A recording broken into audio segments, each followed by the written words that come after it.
Let's go.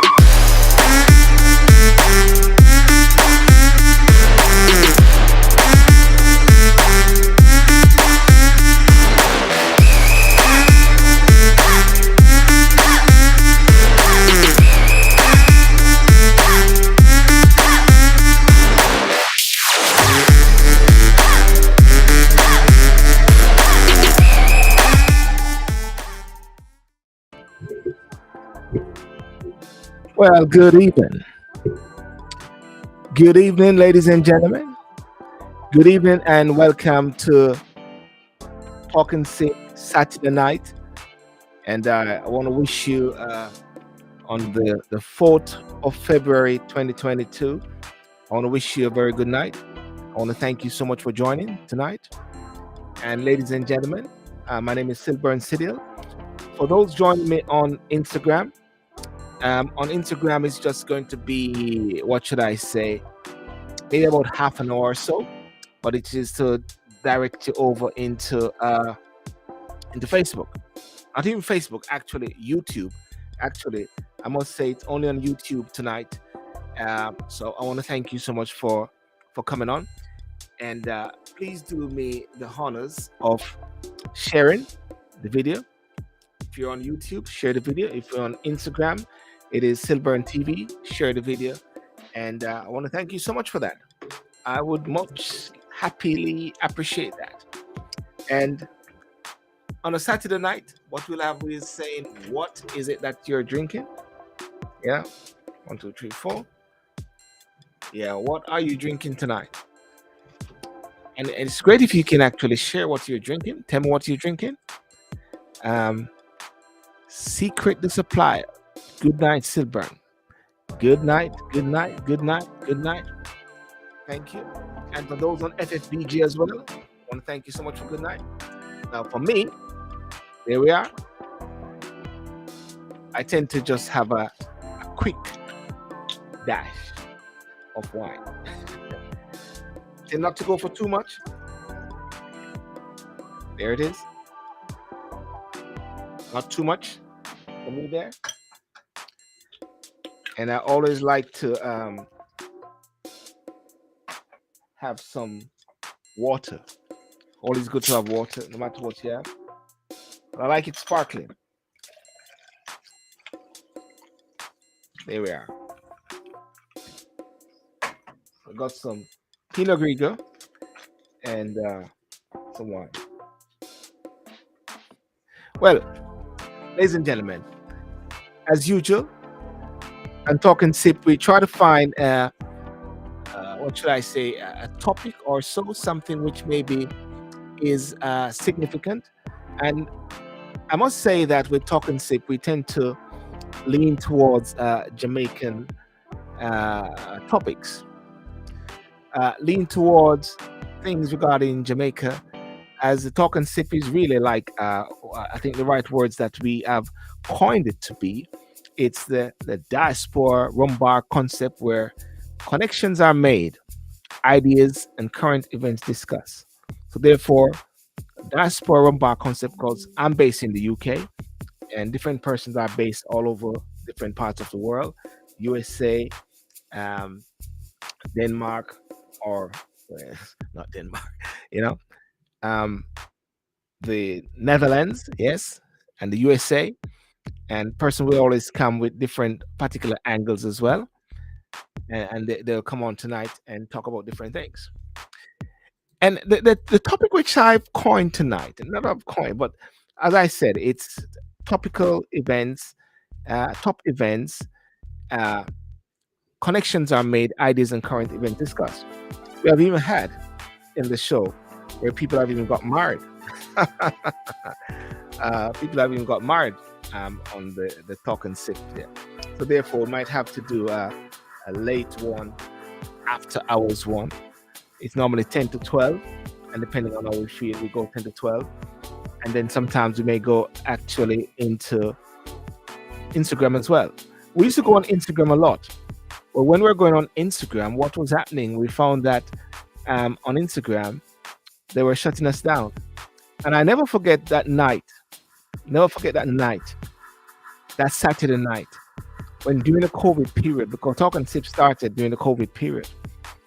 And there we were, live discussing many different things, talking about the C, the big C. And then it's like a hand came straight in and just shut us down. Now, I hear people always talk about shutting down and shutting you down, but I never actually experienced it until that particular night.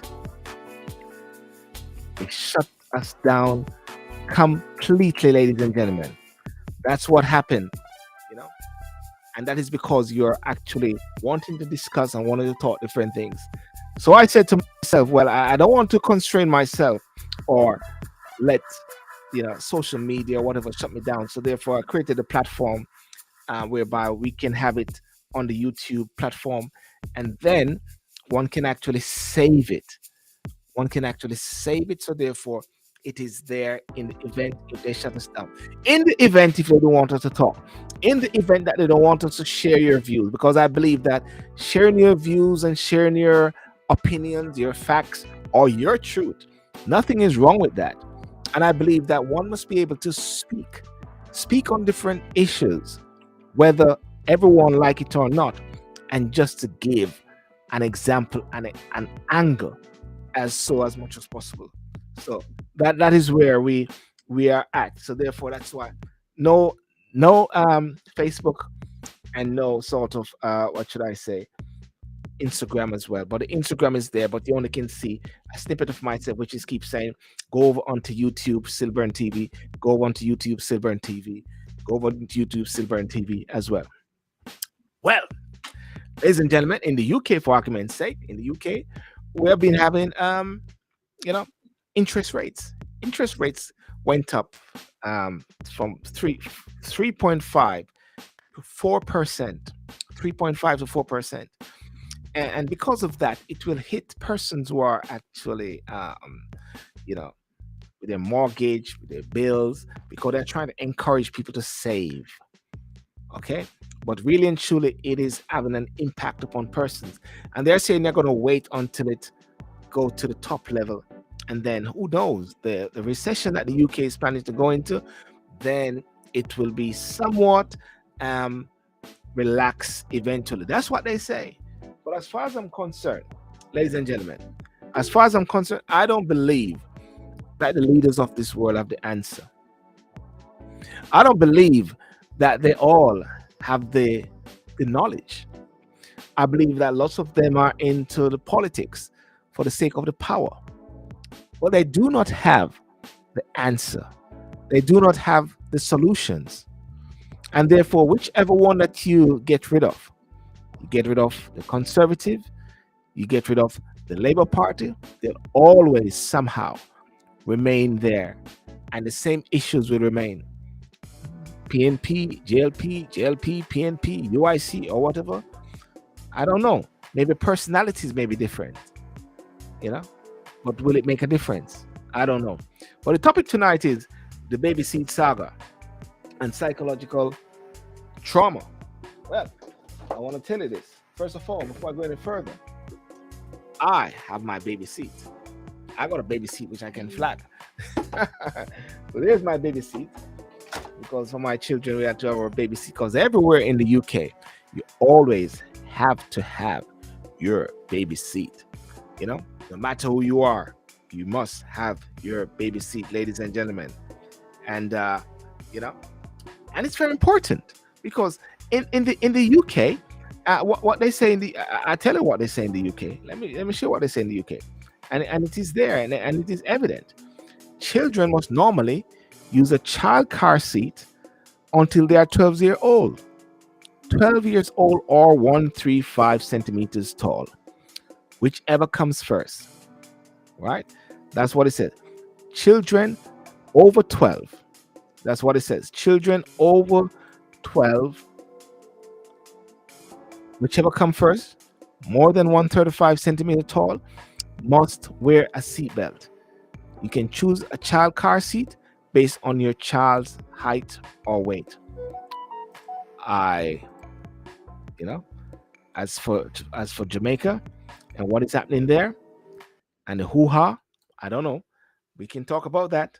Definitely. Let me just send the link to different person. If you want to come in on the show as well, I must say there's a link which I can send you out for you to actually come in on the show, and and as well, if you want to calling on the show, there's a number there which is going on. So I'm just going to send the link to a couple persons who want to actually join the show tonight and to come in and to talk. I'm going to be having Mr. Raymond Treasure. Raymond Treasure is the principal of York Castle High School. He's going to come on tonight, and we're going to have some discussion.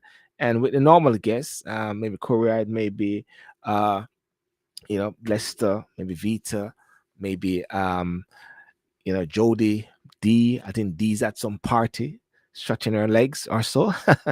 and and for persons who are even on Instagram, if you want to come in on the show, you've got to go over onto YouTube.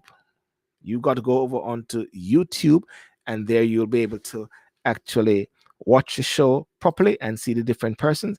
And if you want to interact, there's also a link, right? There's also a link where you can actually watch a show. There's also another topic also which I put in the mix, which is the where is it? Where is it? Where is it? Where is it? Where is it? Where is it? Let me go up to the top. Let me take this off. Let me take this off because that was from a different show. It's very interesting. The baby seat saga, psychological trauma, baby seat saga, psychological trauma. And I want to sort of maybe touch on this a bit, because when the gentleman there, Mr. Ty Nichols, when Mr. Ty Nichols was killed, and ladies and gentlemen, I did not know that Mr. Nichols was killed, because many of us actually only know of Mr. Nichols, the late Mr. Nichols, when all the different news outlets, ABC, CBC, BBC, and everyone said we are going to be showing the video, because everybody keeps saying show me the video, and we're going to show the video at a particular time where Memphis police force is going to release it, and everybody was waiting for it. People were all waiting for the video, for that moment, for that time to show the video. And when the video was shown, it was horrible, because it was actually the killing, the lynching, whatever, of Mr. Ty Nichols, a black man. And I was discussing it with my mic on. I was there discussing it with Reverend Graham. And in my discussion with him, I said, Gary, Rev, there's something that I noticed. I wasn't there during the course of that time. I wasn't alive during the course of slavery period. But the films that we watch, 12 Years a Slave, Roots, Kunta Kinte, they all depicted one thing, something which was depicted in all these movies. They call them slave movies. That whenever there's going to be someone who is going to be, who breaks away from the norm, wanting to get freedom, wanting to set his people free or her people free, they will actually get everybody around. And then what they'll do, they will punish that person either by hanging, the beating, or whatever. And I saw a similarity. And no wonder Crump, the lawyer for the family, said, hi, Katie, and I'm going to bring you in shortly. He said that don't watch these films that much often. You're not taking them too much, because the psychological trauma. And then the propensity, I would say, there's a massive propensity for people to be sharing these videos, fighting videos, killing videos of black persons. Why? Sometimes I ask people, why do you send it to me? Yeah? Oh, I want you to see it, Sylbourne, because you might know the truth. I said, well, why? It doesn't help. There's a video of two little girls fighting over a man or so in the UK, and it was on Instagram. People are sharing it. And I'm saying, why are you sharing it? What does it do? If you share it, is to share it to the authorities, to get it to the persons who can do something about it. You know? So yeah, so that's it. Let's talk about that. And who knows? People are saying that we're trying to find Usain Bolt money. Somebody said we want Bolt money. Say man with them rockstone there. Hey, hey, hey. Man with them rockstone say more lick out a man and forget Usain Bolt 12 million. But was it $12 million? Or was it $6 million? Or was it invested? Last week we had my good friend, um, Mr. Orton, Andrew Horton, who broke it down and said it's a saga. King Lorichin also says a saga. So, hey, Hi, how are you doing? I'm not too bad. Good, good, good. How is New York there? I heard it was minus 15 over there. Yeah, it was really cool. It was like down to about 9 degrees. It was or is It's 23 degrees now. 23 what? 23 up or 23 minus 23? Sorry, sorry. Are we talking Celsius or are we talking Fahrenheit? Fahrenheit. Oh, you're talking Fahrenheit. No, okay. So 23 degrees. I wonder what is that in Celsius. You know what that is in Celsius? Because somebody sent me a picture earlier today, and they said it was minus 15 degrees in New York. Minus. I didn't know that. No, I don't think it went down to that much. Yeah, man. You're in New York, aren't you? Yeah, in Brooklyn. Brooklyn. They said they were in minus 15. Let me see if I can find. Yeah, minus. There it is. Note minus 15. Wow. Minus. Maybe it went down, but I didn't realize it. Maybe you live in Jamaica too much. You just have the warmth in your heart. Yeah, maybe that's it, Katie. But anyway, how are you doing otherwise? How's New York, big city of dream, and everything in New York is always what it seems. Too much, too many people, too much. That's a wrap. Well, I'm doing okay Mm, so yeah, far. I was. You came in because you hear the topics. I mean, Yeah. there's two aspects there. The one regarding the traumatic, but the one about the baby seat, because I tell you, I got my baby seat here as well. I can maybe flog it. You know what I mean? We can do going Hmm. once, going twice, going three times. I got my baby seat here. What's your take on everything? What you know? Well, I was discussing that earlier with I have a sister who has a baby, and Uh, I was talking to her about it and was saying that it's very ridiculous because she has it's not a 1 year old, it's like a 8 month old. mm, And then she was wondering if she would have to carry around a baby seat with her everywhere where she's going because mm, she doesn't drive a vehicle. okay. And so I'm just wondering how cumbersome that's gonna be because if you have a baby seat in your handbag and the baby, that's a lot of stuff to be carrying around. If the taxi drivers aren't providing it in their own vehicles, who is gonna provide it? So I think it's ridiculous. She don't really like the whole idea of this law that they're coming in to play with. I don't Mm. know if they reviewed it, if they discussed it thoroughly. I'm not sure because I just think it's ridiculous. So what do you think the bird was saying to the prime minister? I I want to see think if the I can bird was find it gonna or something. I think the bird was gonna poop on them and their idea. It is very interesting. But I must say to you though, and for ladies and gentlemen out there, is that in the UK, you need a car seat. You have to have a car Oh, seat.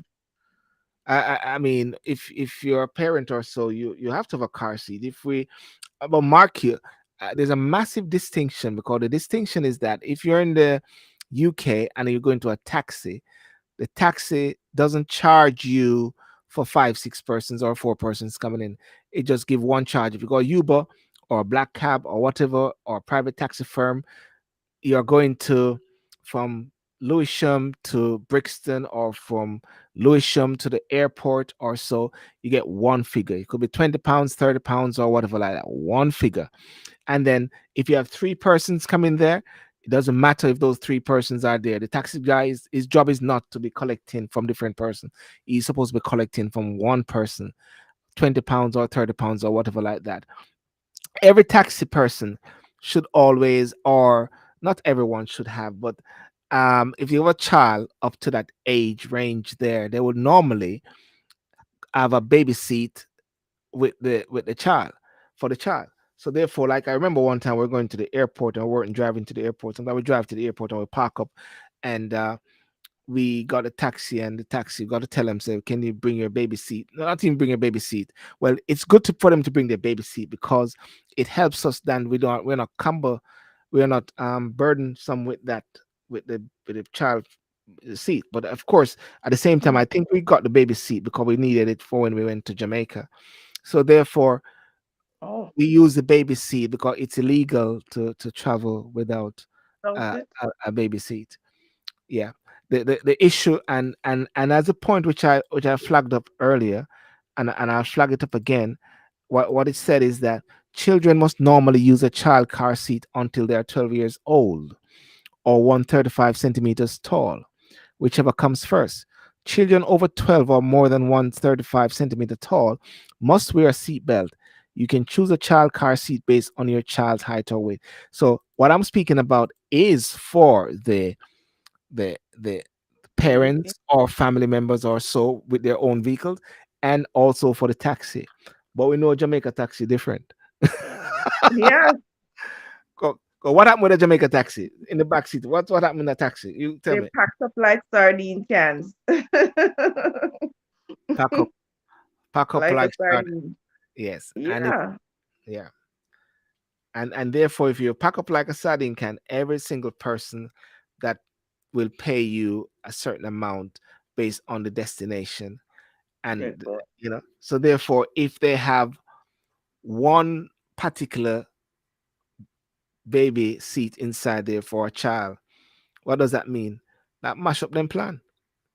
Yep, because they can't. Because I think if you have a baby seat in there, that's like two seats they're taking up, and plus you.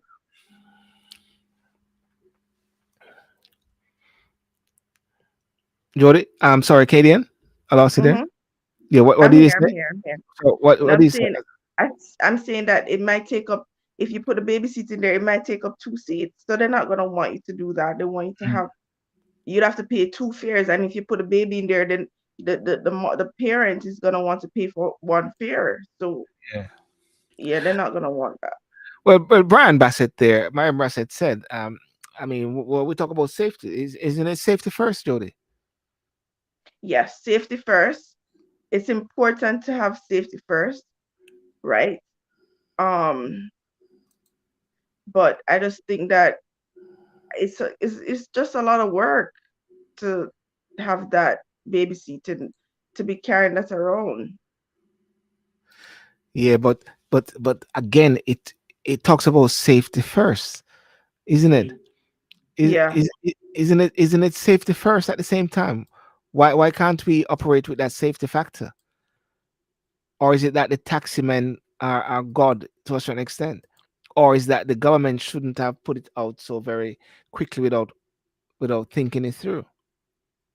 Well, I know I saw a new newspaper article where they said that they're gonna review the law to see before they Mm. implement it. They're gonna review it. So I guess they're gonna make some changes.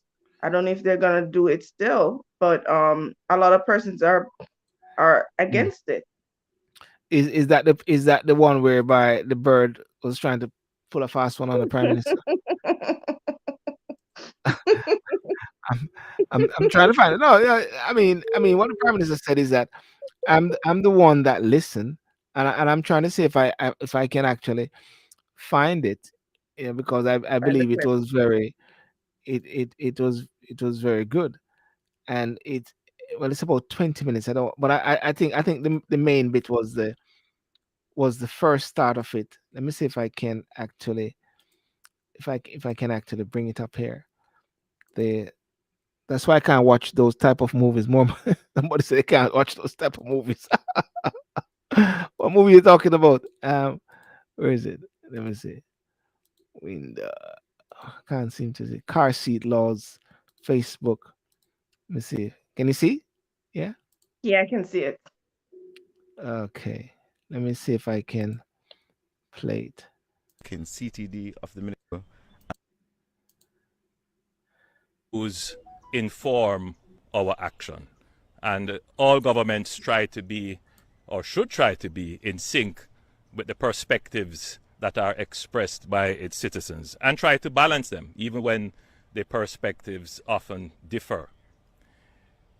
Having said that, I would also want to express the government's not just concern, but sympathy for those persons who have been inconvenienced in any way by the implementation, enforcement of the requirements under the new legislation. Do you remember where the bird came in? Oh, I think it's Was- when he's going a little bit further down. I was a little bit. Yeah, it was after Floyd. It was after it was after Floyd came in. Yes, there it Oh, is. there it is. There it Mm-hmm. is. When he went back. Yeah, after Floyd Green. Okay, there Mm-hmm. you go. Let me play that bit there. We take note of the public concern. Two, we are sympathetic to those who may have been affected. True word. We are sympathetic and indeed apologize to those who have been affected. Some amount of. All right, sir. Could I have a chance?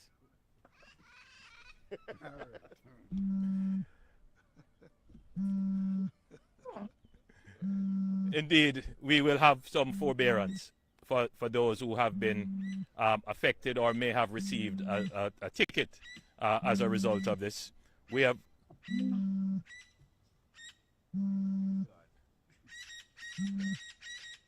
Nature.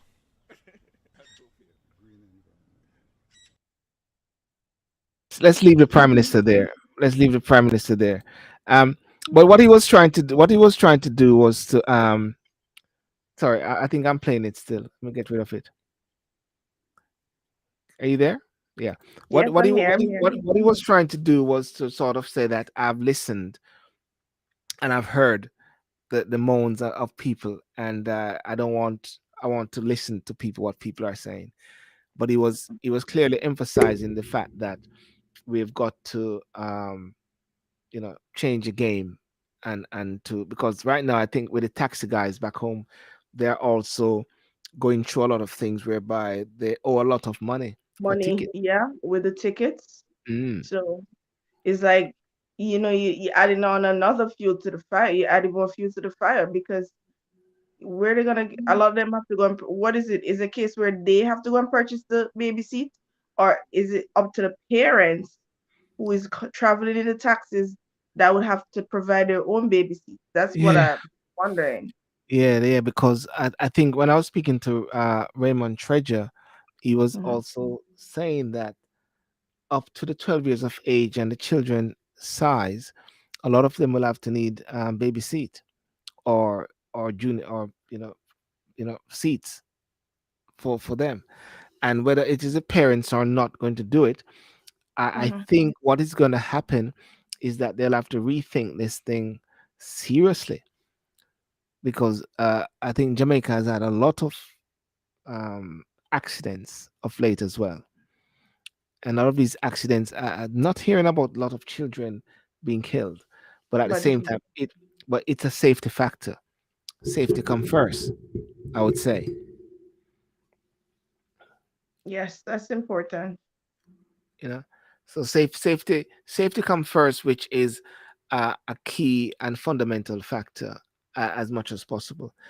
And yes, it is seemed like it was maybe a jerk reaction without thinking it through properly. But the prime minister is going to think it through. So we'll hear Yeah. more about that. But what do you think about the whole aspect regarding the psychological trauma? The psychological trauma in regards to the death of the young man. Well, in terms of black people, in terms of sharing Oh, these things, in terms of the killing of black men, in terms of watching it, as I said in my opening, we're watching these things, and somehow we are not effect. so we're not realizing what is happening. Hmm. Well, um, there's a thing, I'm not sure if you know about post-traumatic stress disorder. Mm, I think we have post social, well, I'm not sure what's the terminology would be, but it's similar to like post-traumatic stress, where you're repeating the same thing over and over, and you're mentally affected by it. So I think that's what's happening with a lot of the killings, the shootings of the black people. I think we are experiencing some kind of post-traumatic stress disorder from it. At least for some people, and maybe not for everybody, but a lot of black people mm. have talked about the psychological effects of seeing their own kind be killed over and over on the social media. You write I mean you write a couple books. You done a couple books. Effort, you know, and Mhm. you speak about those things. What's your take really on it when it comes on to the traumatic side? Is it that impressionable minds? Is it Yes, impressionable it minds? does. Mm, It leaves a strong impact on your mind in terms of we are replaying the same things over and over, and it's not leaving a positive mindset. It's leaving a more negative mindset. So mm, you're over you I just think they need to kind of slow down, or kind of stop showing all of these stuff, because it's not helping us. It's not uplifting us in any way. It's re-traumatizing us from slavery days up until now. It's like the same as we're discussing earlier today. It's like the same thing that's being done from slavery mm, days up until now. mm, And it's publicly displayed, because back in the day when they used to beat the slaves, and it was out in the public, um after a while you're not gonna have it on your phone or anything. But nowadays you have it on your social media, you have it on mm. YouTube or wherever on the internet, and you can always get it back. You can always go back or search up this stuff and see it again, and it's being shared over and over and over. I don't know why we're doing this, if it's just a part of who we are now or what it is, but it's I don't think it's a good thing, because it's kind of showing us, oh, we're just sitting back and allowing these things to happen over and over and over, and Yeah. there's nothing being done about it. So Well, Ron Williams says obsessive compulsive disorder. Obsessive obsessive compulsive. compulsive order.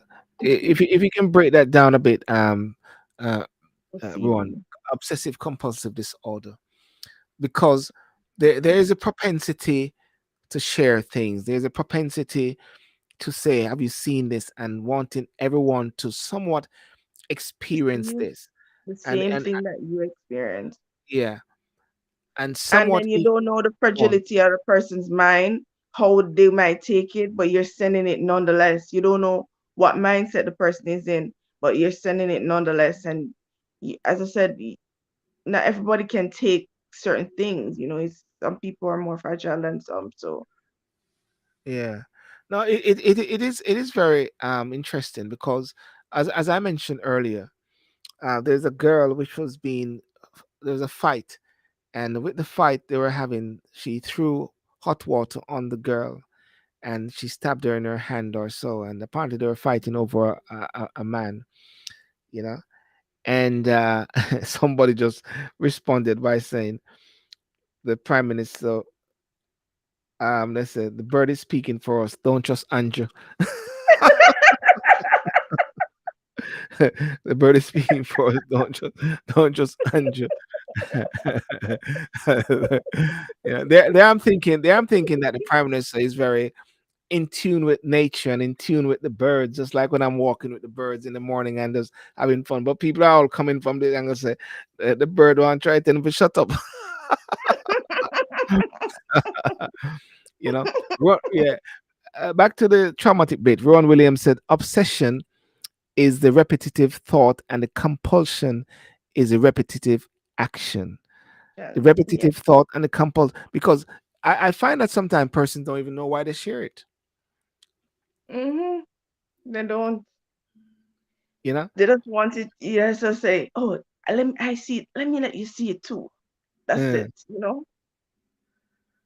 nah, it's very sad. It's a very Yeah, sad. it's disheartening to Mm, see the things over and over and over. And I don't even like to watch the news just to show you how bad it is, because I remember I had a situation where when I had my roommates, they had called the cops on me. And got so scared about that because I was like, oh my God, this is America. All I see on TV is cops killing black people. I was like, I thought that they were gonna kill me too. Because I remember, I'm not sure if you know about the Breonna Taylor case where they mm, went to her apartment and they had shot her. So I had like a panic over that because I was like, why would you do that? That's horrific. And it made me think about that. So as I said, it's just re-traumatizing the mind. So it's not helping the mind. It's not helping us in any way. It's just like telling us to stay. I don't know if it's a case where it's like, oh, let me show you what's gonna happen to you next if you do this or whatever. You know what I mean? yeah, yeah. So what you're saying? What the key word is saying is like it is re trying to traumatize the mind. With you know, and as Mm-hmm. Raymond says, obsession is a Obsession, repetitive thought, and the compulsion is a repetitive action. action. Yeah, Mm-hmm. but is it? Are we expecting the authorities? The authorities, I mean, the different media houses, they're not responsible. Their job is to just throw To out just showcase. on different things. They're just supposed to be showing you what is happening in the world. Many people say, well, we want to know what is happening in the world. We want to understand what is happening. And therefore, it is important that we see this. But as someone was saying the other day, if you look around you, do you find a lot of persons from different countries or different different races also doing the same thing, showing up their people getting killed, showing up their people having fight, you know, and calling it world star. World star. I don't see that with other races. I only see that with black people. Mm. And not even Chinese. The other day they were showing the Chinese being attacked because of the COVID situation. That was the only time I see them. But it wasn't to show them being killed or anything like that. It was just trying to protect them. But for us, it's more like or showcase how we're getting killed and murdered. Yes, yes. As someone said, obsessive compulsion disorder (OCD) is a common mental health condition where a person has obsessive thoughts and compulsive behaviors. Mhm. OCD can affect men, women, and children. Some people start having symptoms early, often around puberty, but it usually starts during early adulthood. Now, it's interesting that I pick up this topic without having someone who maybe is a specific or an expert on the whole thing, because everyone has been talking about the that we shouldn't get so caught up as much as possible into watching these killing. I was watching the other killing of the brother or the cousin. It was the cousin of thingy there, the cousin of what's the person name? the Black Lives Matters, and he was saying that Oh, hey, I'm going to die. They're doing a Floyd Jordan me or George Floyd on me. Help. And of course, I was in slavery days, but one would feel like it was almost of a similar nature. Lester, how are you, blogging God? I'm great. Good night to the beautiful young lady. good night. You didn't say good night to me, but anyhow, nothing still.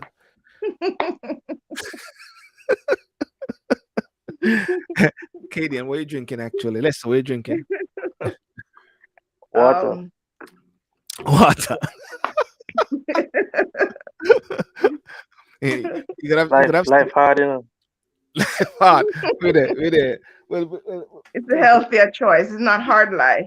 we can flag a seat, and make some money off right. Flag a see, y'all have water. What you can put water in it. Sensor, See, water holder, section, water holder.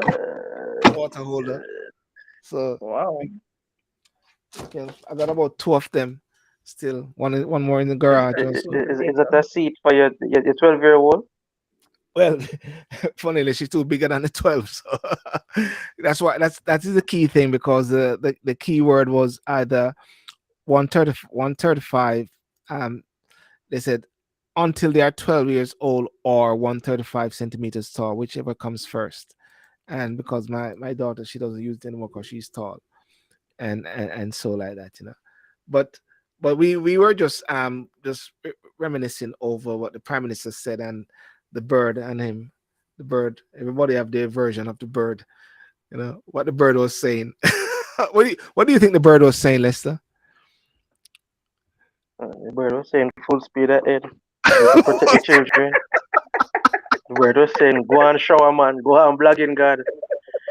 Go on, bro God. Go on, Nesta. Something I try to say.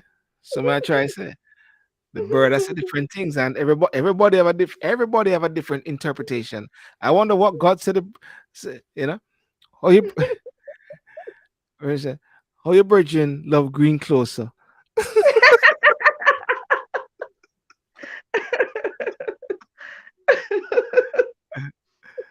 That's a Ochi man, The Ochi man said that, Lester. It's You really love green, Jamaican sir. colors. It's Oh really yeah. Jamaican Have the colors. Jamaican flag, the Jamaican look like the Labour Party colors. Yes, Is it? Let me see. Is it Labour Party? of Oh course. yes. It says Labour Well, Party. Bexel. Yeah, I guess you need to put on your orange colors, KDN. But but it is a JLP shirt. You didn't hear what I said. I think maybe it's time for you to put on your. You hear what it named the Jamaica Labour Party. Operative word Jamaica. So therefore, KDN, that means to say you need to put on your PNP colors. No, sir. You call Mark Golden for you, and so him to send I it like through the to you. green. You like the green? Yes. Oh, well, there you are. Prosperity. Prosperity. You know, Well, you're a queen. I tell you that. well, it seemed like it, because what the person said, the most unpopular color in Jamaica today. What do people do? When do people actually in Jamaica at a certain point, and in a particular area, they will just burn up everything green, even the grass around them? They pray for the grass to be parched and brown. Lester? Those persons are usually in the more lower educated bracket of society. Okay. All right. Well, let's see what response Yeah. I get along the way. But what's your take? What's your take on the whole issue regarding this whole issue regarding the seatbelt thing? Car seat. Yeah, the car seat. Yes. Um, for me, it is the intent of the government, the intent of what the administration wanted to do. Um, and you know what is unfair? People keep saying the GLP do this, GLP do that, and it is a collective effort of this bill or these bills being passed by both PMP and JLP. You know, remember say how the parliament works. It will go to the Senate first, so at least one PMP senator have to agree with these fines, these new laws, and it go from green paper to white paper, or white paper to green paper, then from the lower house to the upper house, right? Upper house to the lower house. So a PMP is involved in this every step of the way. So when people are put the blame on the Jamaica Labour Party alone, it's not fair. It's not true either, right? With that being said, the intent of the legislators is to protect the children. The Yes. execution of it, however, right, is where the flaw came in. Yes. Because we cannot look at a first world country like the Netherlands, where I am, or the United States or United Kingdom. We have to look at the jurisdiction that we're making these laws for. And we have to say, is these laws practical to the society and the culture and the people that we're making them for? Right? And we have to look and to say, how is this practical? How is this possible to be an effective law when we try to push it through the house and when we bring it to the people? We have to look at the effectiveness of it.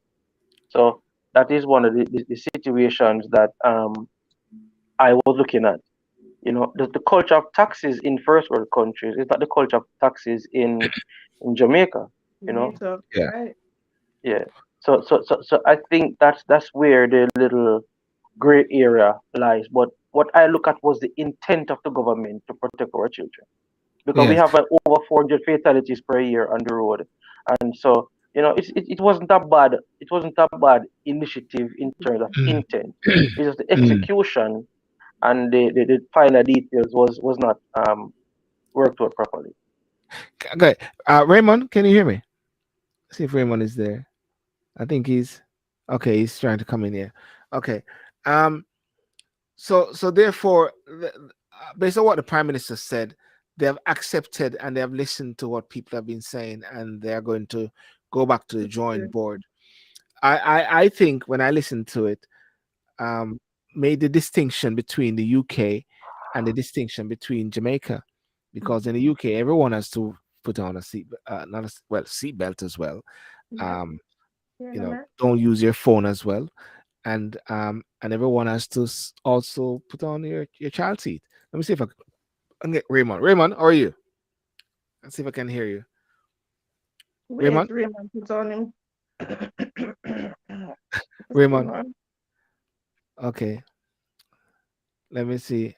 Okay, Raymond is frozen. Okay, he's gonna come in soon. I think has he got on the right colors? Blogging God. I mean, in a democratic state, I mean, bro, God is not a dictator, you know.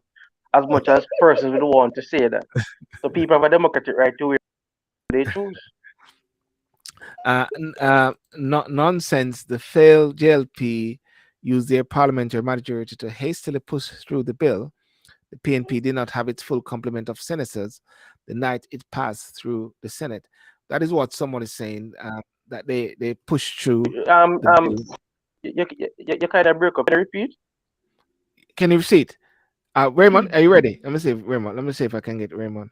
Well, I'm hearing you. I'm hearing you. Oh, okay. We can hear you. We can hear you. We can hear you. Welcome, Raymond. How are you doing? Not bad at all. Good. Well, it's afternoon for me here in Jamaica, so good afternoon to you all. Good afternoon. Yes. Hello, Raymond. Yes, greetings. How are you? We meet again. He's putting up his fists apparently. I don't know what that represents. I'm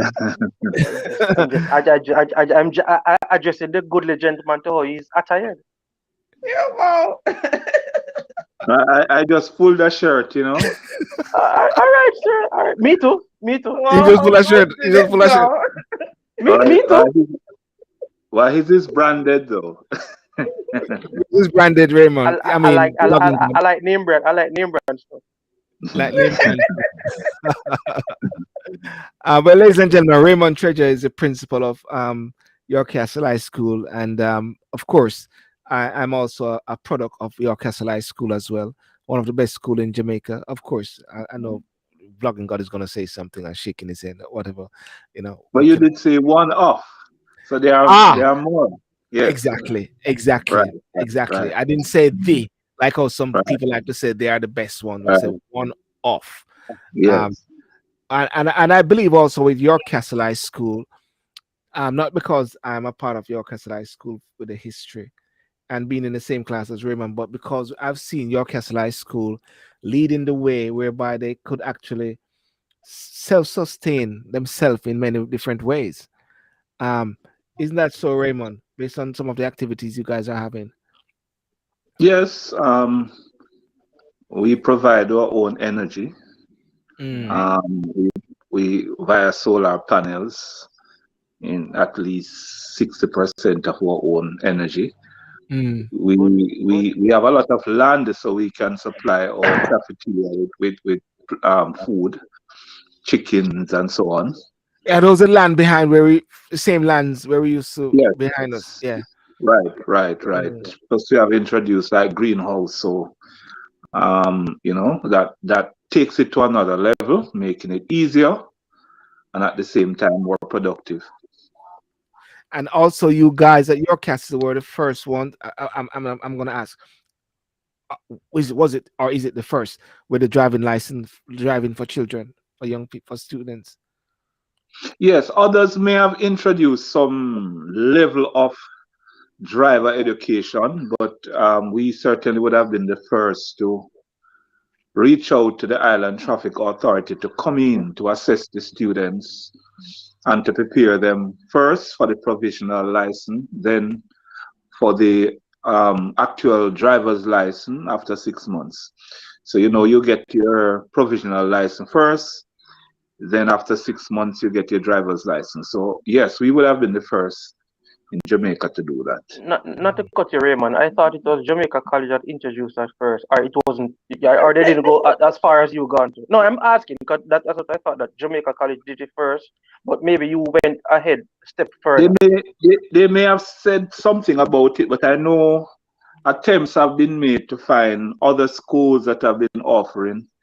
But so far we are the only school so maybe they started, but it is not in existence at this point.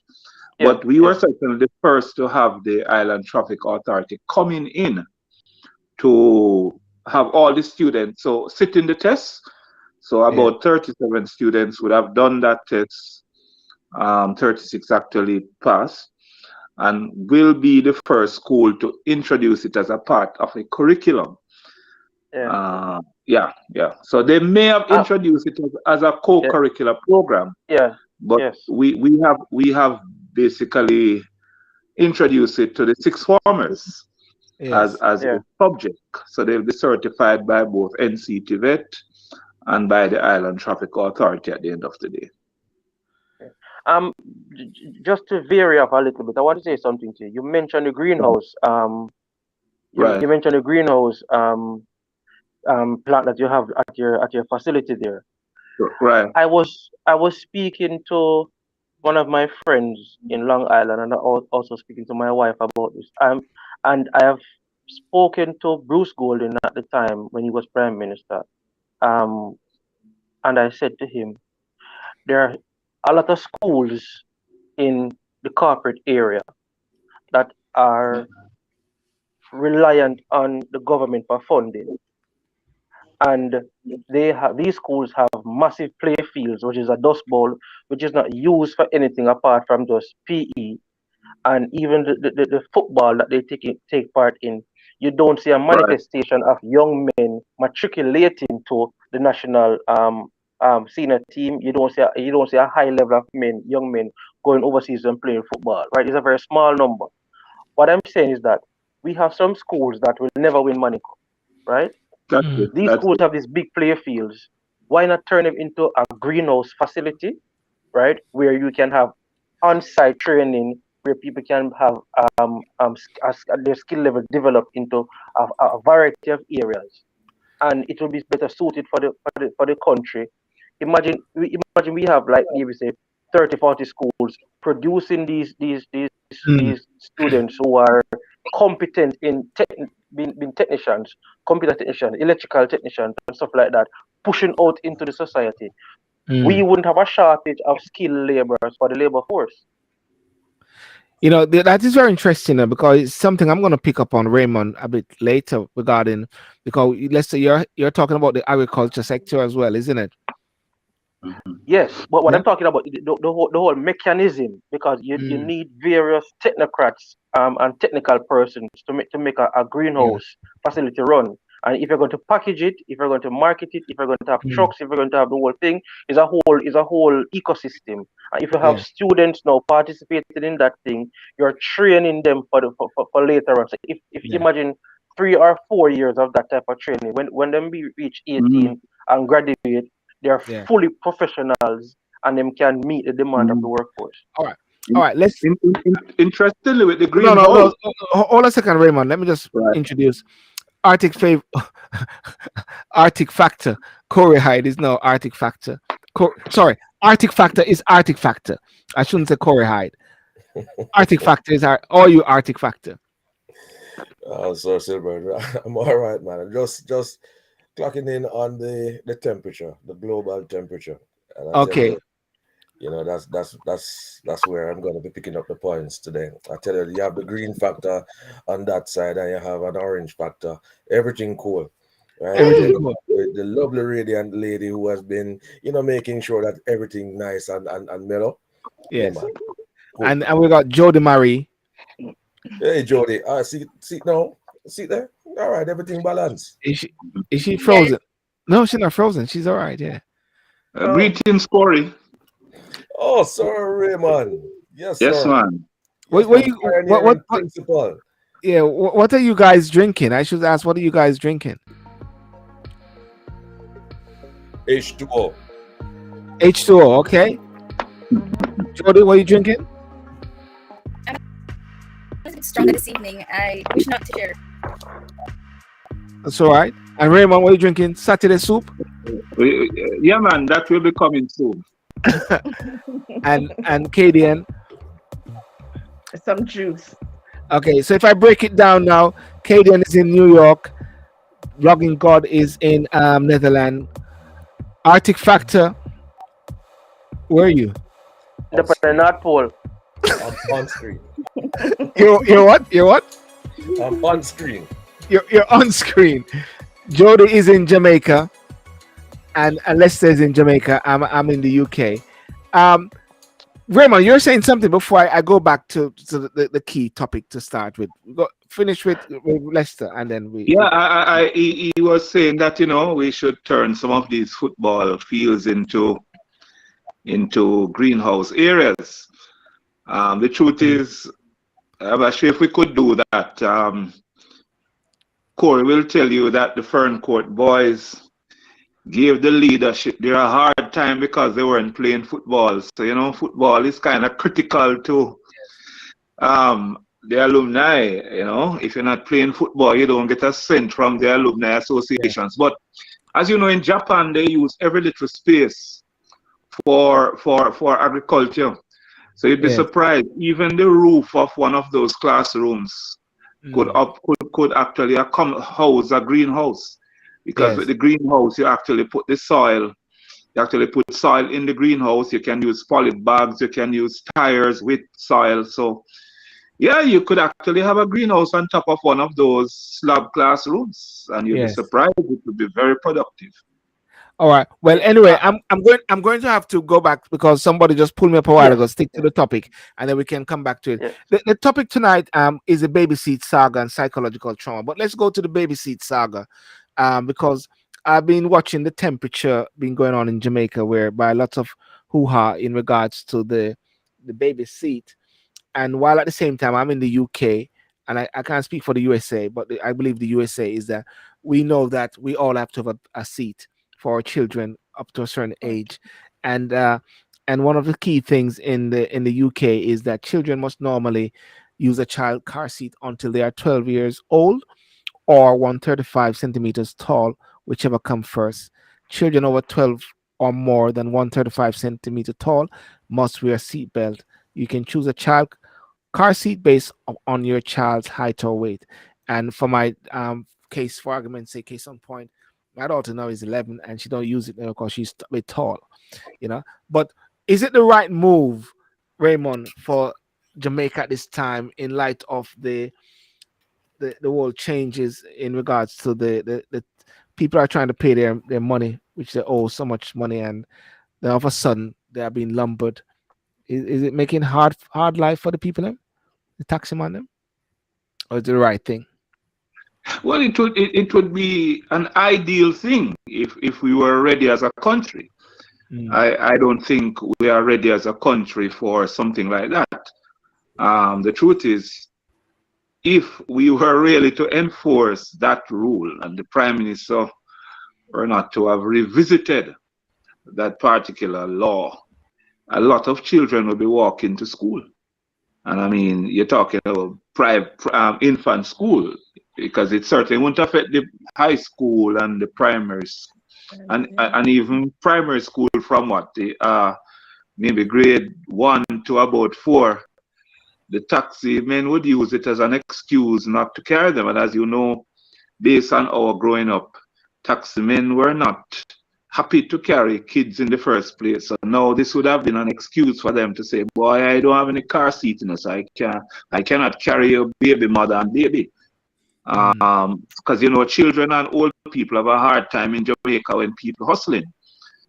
So it is the ideal thing, but I think I heard when I just came on, I heard somebody saying, you know, that in a third world setting, a lot of our taxi drivers are really hustling. They have a little car that they used to hustle, and there's no way they would be putting in a car seat to accommodate kids. They are more likely to leave them behind. So ideal, but it's something that requires education. In the future, we can revisit, or the government operated buses should start by having a few seats reserved in that way, and then over time the general population will fit in.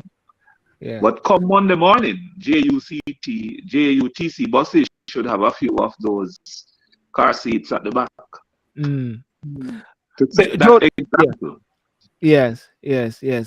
Jody, what's your take on this move by the government? All right. My thought process, and you guys are hearing me clearly, right? Yeah, we can hear you. Yeah. All right. So my thought process on this is with. You're going a bit fast. It's like there's a jump in ahead or something like that. Pertaining to the car seats. Yeah. There's just I feel like there's a delay because I'm hearing a feedback. Yeah, there's a feedback on your side there. Yeah. Jody, let me have the YouTube stream up as well. Or is it any better now? Yeah. Keep talking. Let me see. Cause you see, like you're going a bit very fast for some reason. Let me go to Corey. All right. Sylbourne. Yeah. Let us look at the practicality of having car seats, you know, for children, and parents having. Hi Vita, how are you? Corey talking. Yeah.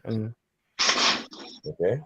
Yeah. Now, it is also a supported ruling in the UK that a child can also travel in the rear of a motor vehicle, you know, as long as there is a seat belt, right?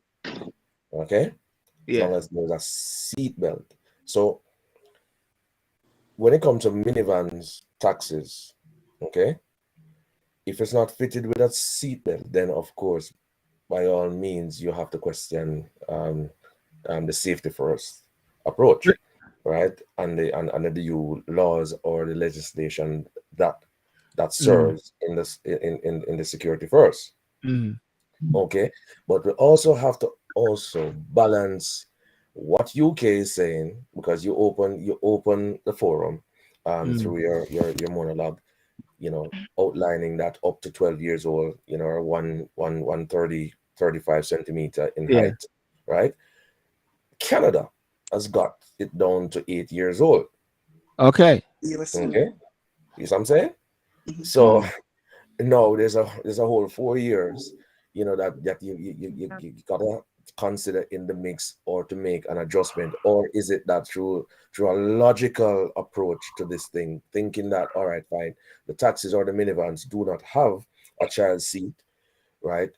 Are they fitted with seatbelt? People already being charged for not wearing seatbelts. Okay, so whether the child rides on the lap of the parent, secure through the seatbelt, or the child is placed in a position that if anything should happen, the airbag is not deployed, right? So you have to deactivate the airbag depending on where the child is traveling in the motor vehicle. Right, so I'm touching on a few little things that needs to be explored as to ways no, you know, as a easier fix to the legislation rather than a total throw, because we do need to have that for safety and security reasons.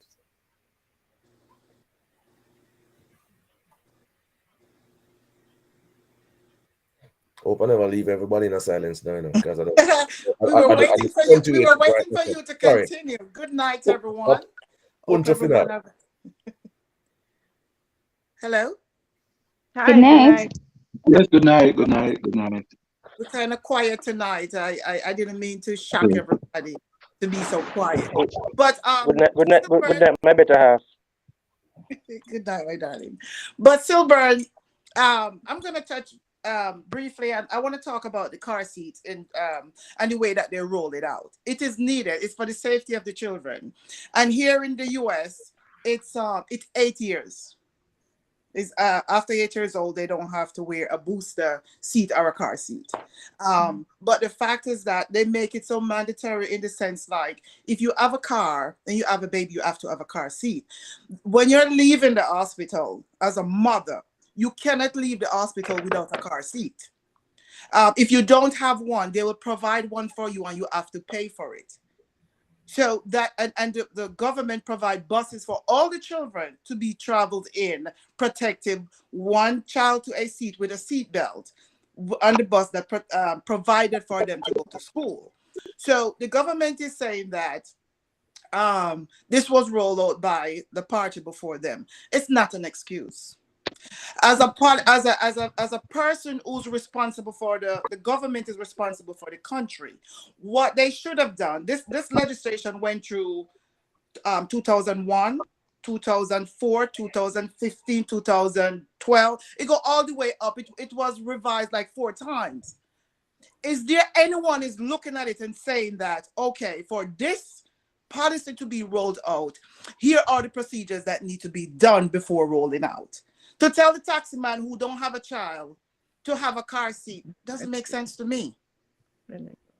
You know, that doesn't make sense. So are you providing the baby seat for the mothers who live in the hospital so they can start from there? A poor mother who have 2 children cannot afford a car seat. What are they going to do?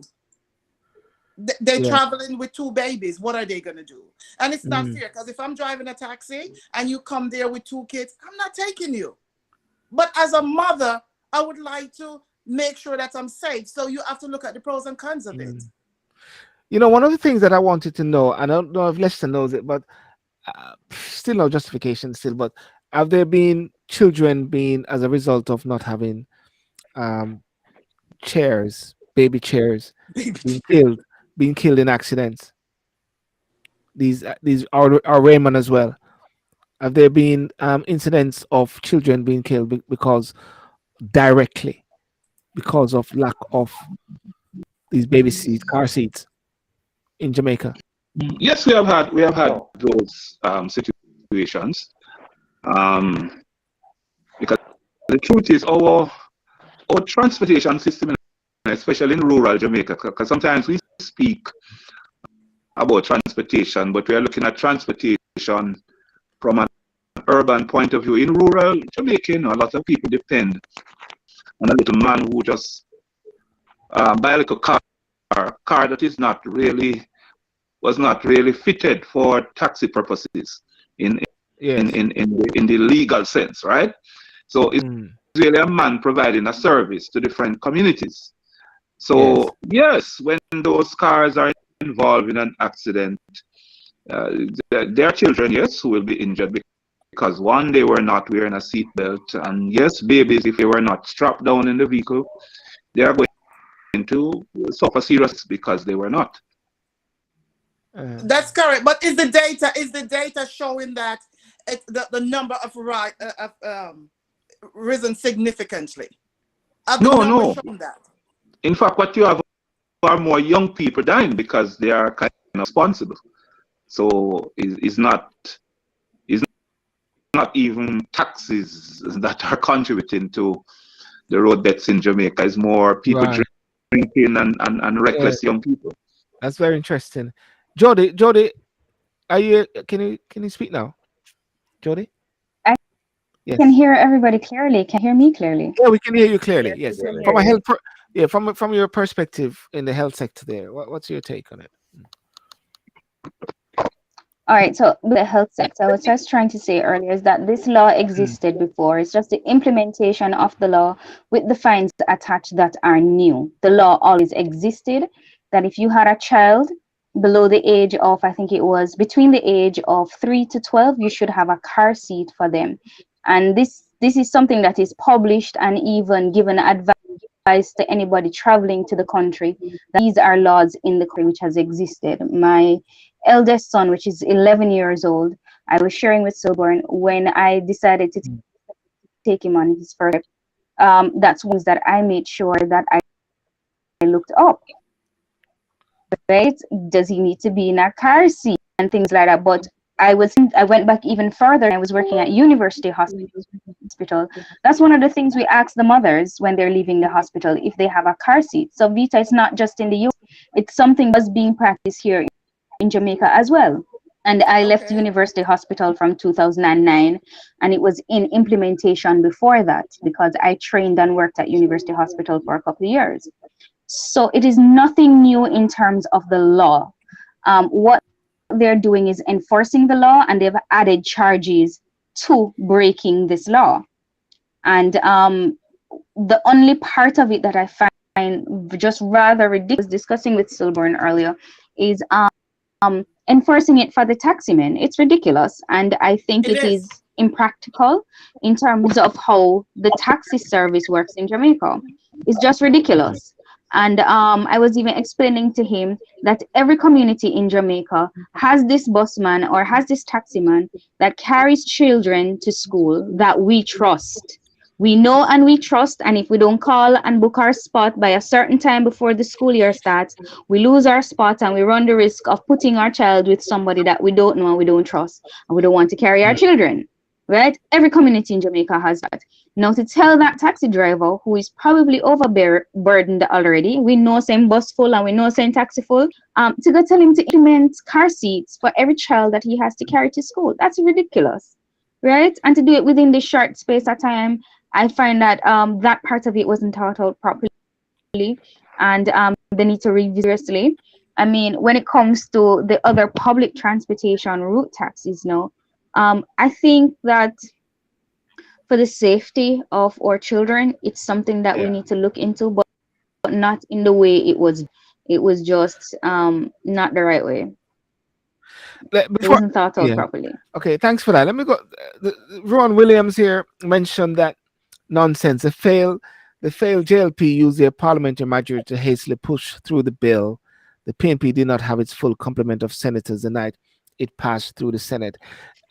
Is Ron Williams incorrect? Because what we have understood and what I'm hearing now is that this has been on the books already, and it's already law. They're just enforcing it. Right, Lester or Raymond, what Ron is actually saying? Yeah. Well, it was not on the books. It wasn't on the books before. It was recently passed into a law. So it may have been a bill under discussion, but it was really approved recently for taxis public passenger vehicles. Taxis, As was mentioned before, Did you say most taxes government or did you say taxes or taxes? Sorry, TAXES or TAXIS? taxis for public Public yeah. passenger vehicles. Yeah. Right.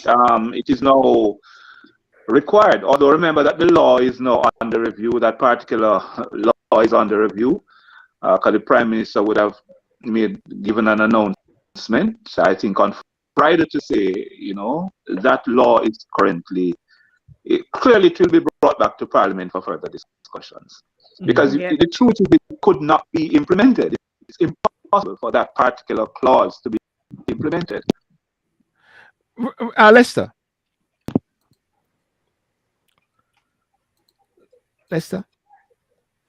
Yeah, hear me? Yeah, man, we can hear you. We can hear you. You're not muted or nothing. Yeah. I agree with Raymond. It has been around for a while, and it's not new. It was, and just like many laws, it's not enforced. But as I say, it was brought now to existence.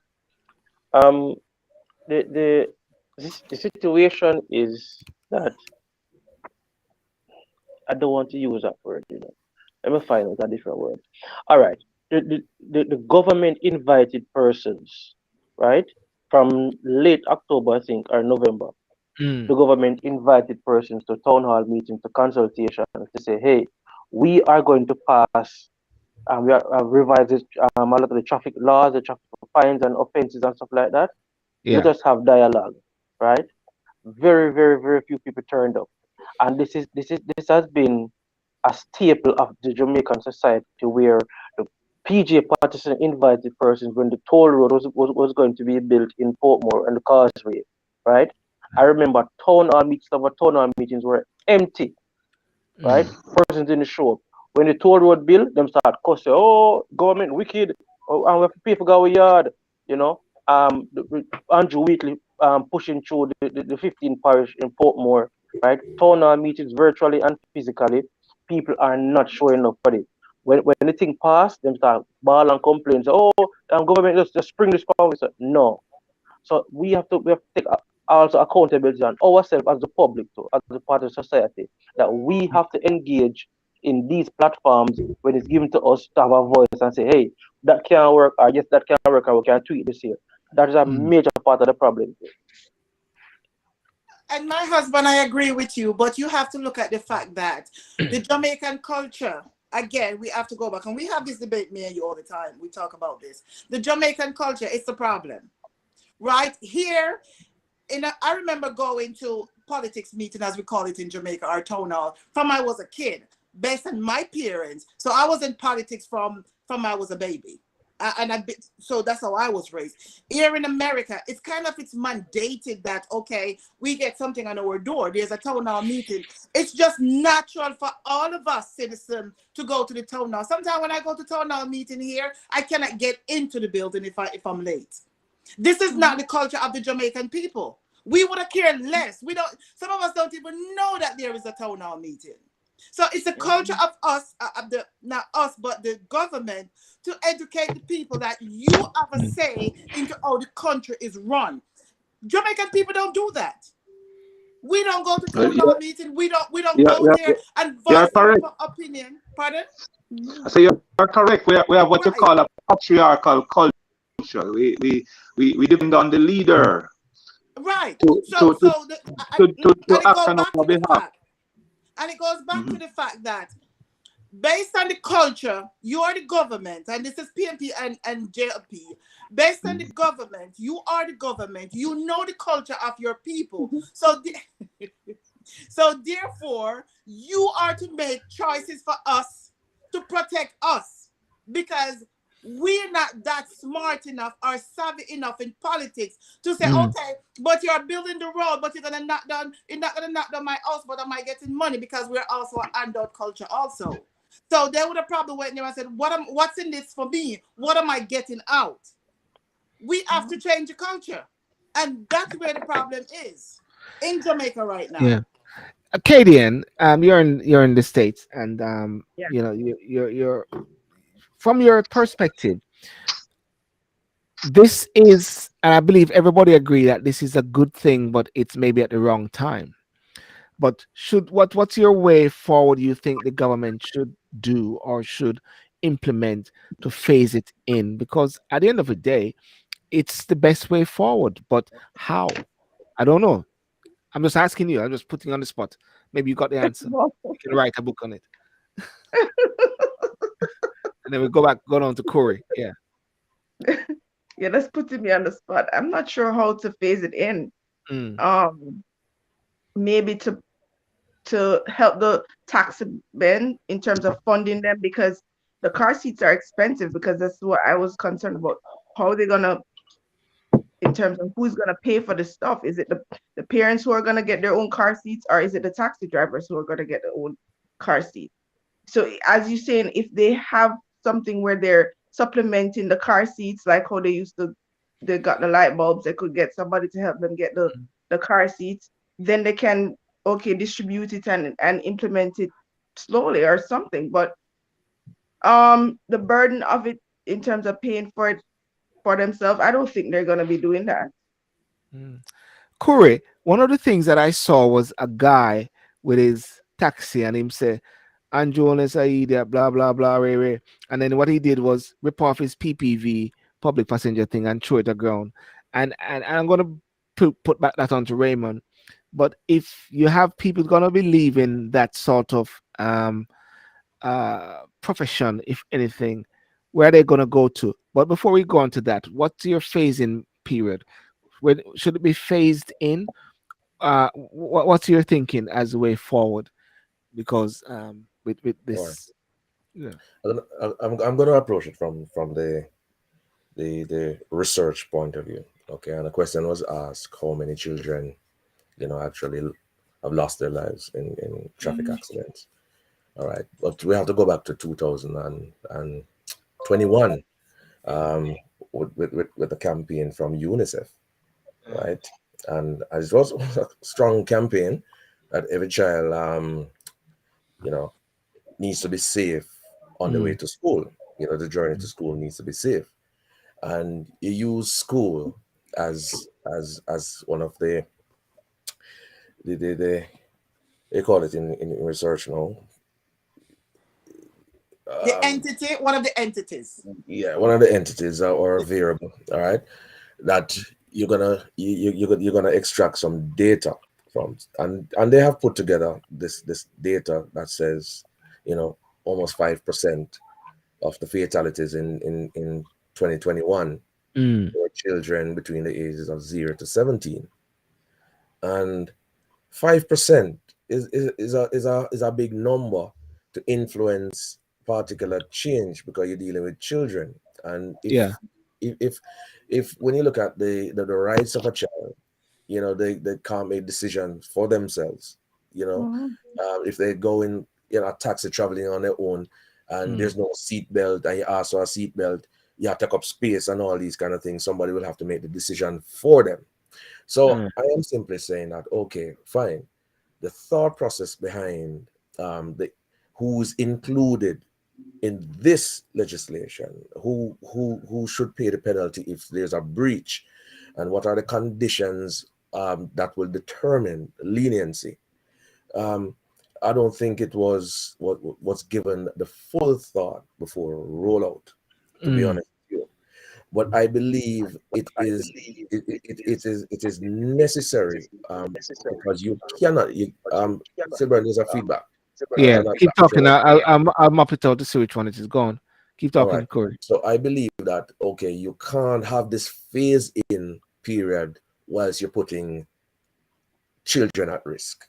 It's not a fair thing to say that, okay, how long you should wait, because guess what? The moment you delay, right, procrastination is a thief of time, and that's when you probably lose a valuable life, right? So going back to the data that suggests that, okay, fine, there's 5% of those in road traffic accidents that will lose their life, their children, and there is an increase, and not only Jamaica, but there's a global increase. You can map the trajectory to say that by 2025 we're going to lose maybe 50, that sort of thing. So we have to put that in place right now.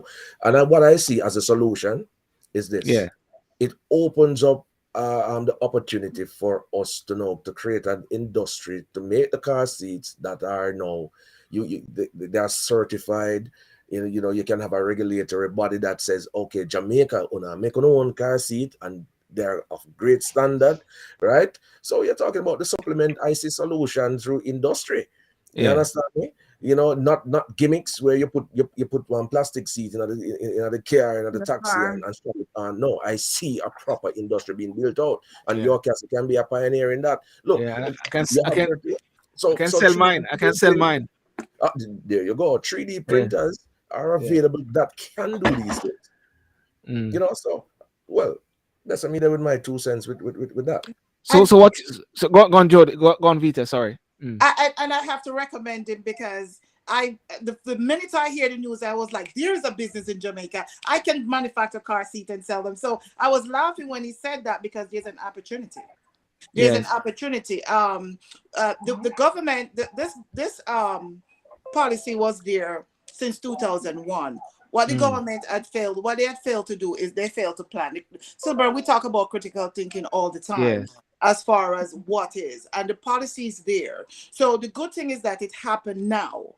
So it's an opportunity for us now to say, okay, the safety for the children is important. And yes, I live in a country where car seat is mandatory. You cannot go out there to drive if you don't have a car seat. There's no question. It's a second nature. Your seatbelt.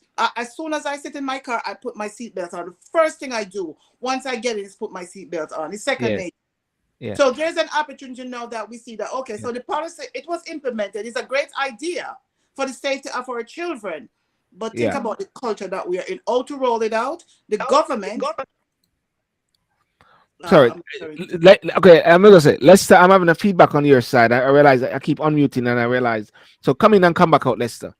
There's a feedback on your side there. Yeah. Keep talking, Vita. Yeah. So the rollout part of it, what I would recommend is the government start with the school buses. Okay. Now the taxi, they're not gonna carry the children. And if they start with the school bus, then therefore some of them not gonna run a ride on the bus because it's too hot, they don't have AC or whatever, they don't look cool right in it. I personally think it should have moved to age 8 instead of 12. 12-year-old, you have 12-year-old taller than me. I have a 12-year-old. Well, that's why I say 135 centimeters, whichever one is better. Right. So but Sylbourne, you have some overweight babies, I mean, that's another story.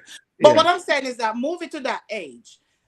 Start out with the school buses for the children. Now, if the taxis decide to carry these children, find them.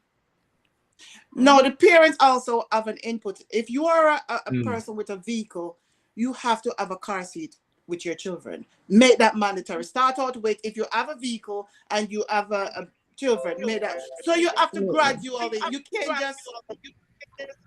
Sorry, I'm getting a feedback. So you cannot just gradually just push us on the public. It's not fair to the taxi guys to say, I don't even have a baby, but I'm gonna have a car seat. It is safe. We went to Jamaica as a family reunion a couple months ago, and we did bring the car seat with us because it's a law here, and we know that it's a law in Jamaica. So we abide by the law. We travel with our car seats. Yes. So this is something that they have to look at it, and it's a great opportunity to say, okay, let's sit down. And as he said, the government did say that. That they're going to revamp it and look at it and make a difference, because for the public, it's just not feasible for all. It's not one size fits all. So they need to come out, provide some form of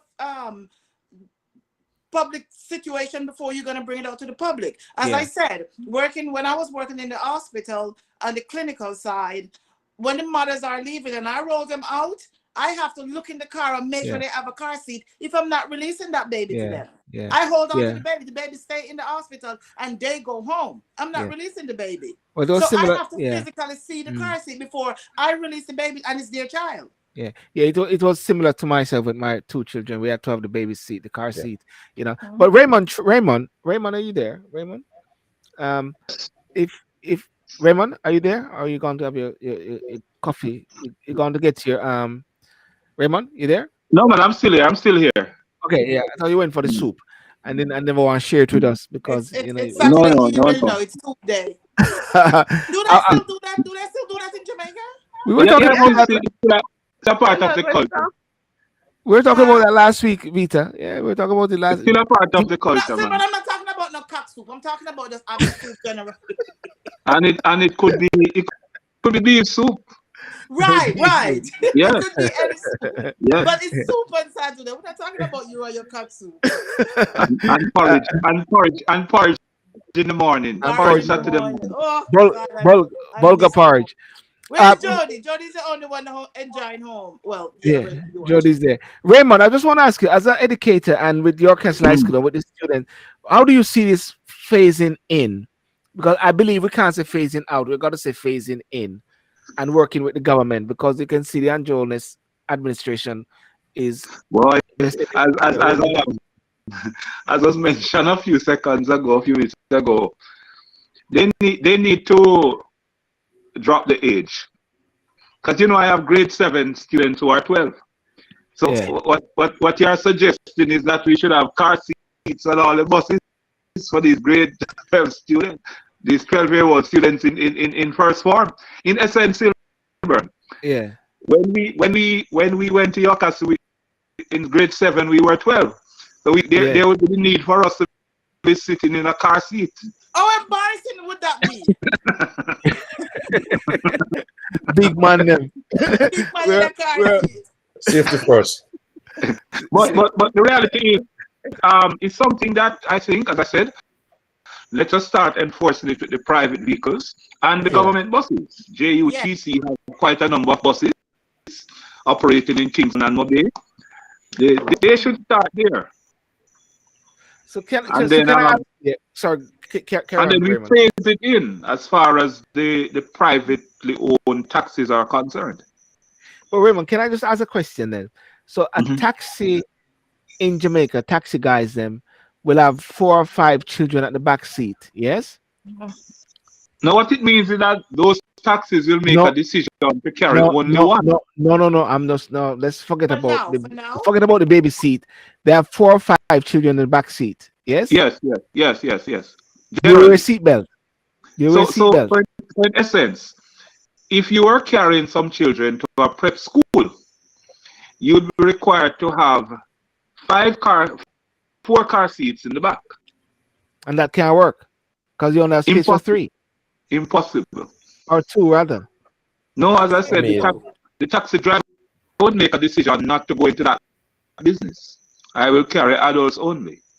Or I will teenagers. carry no, or they can carry children but charge more.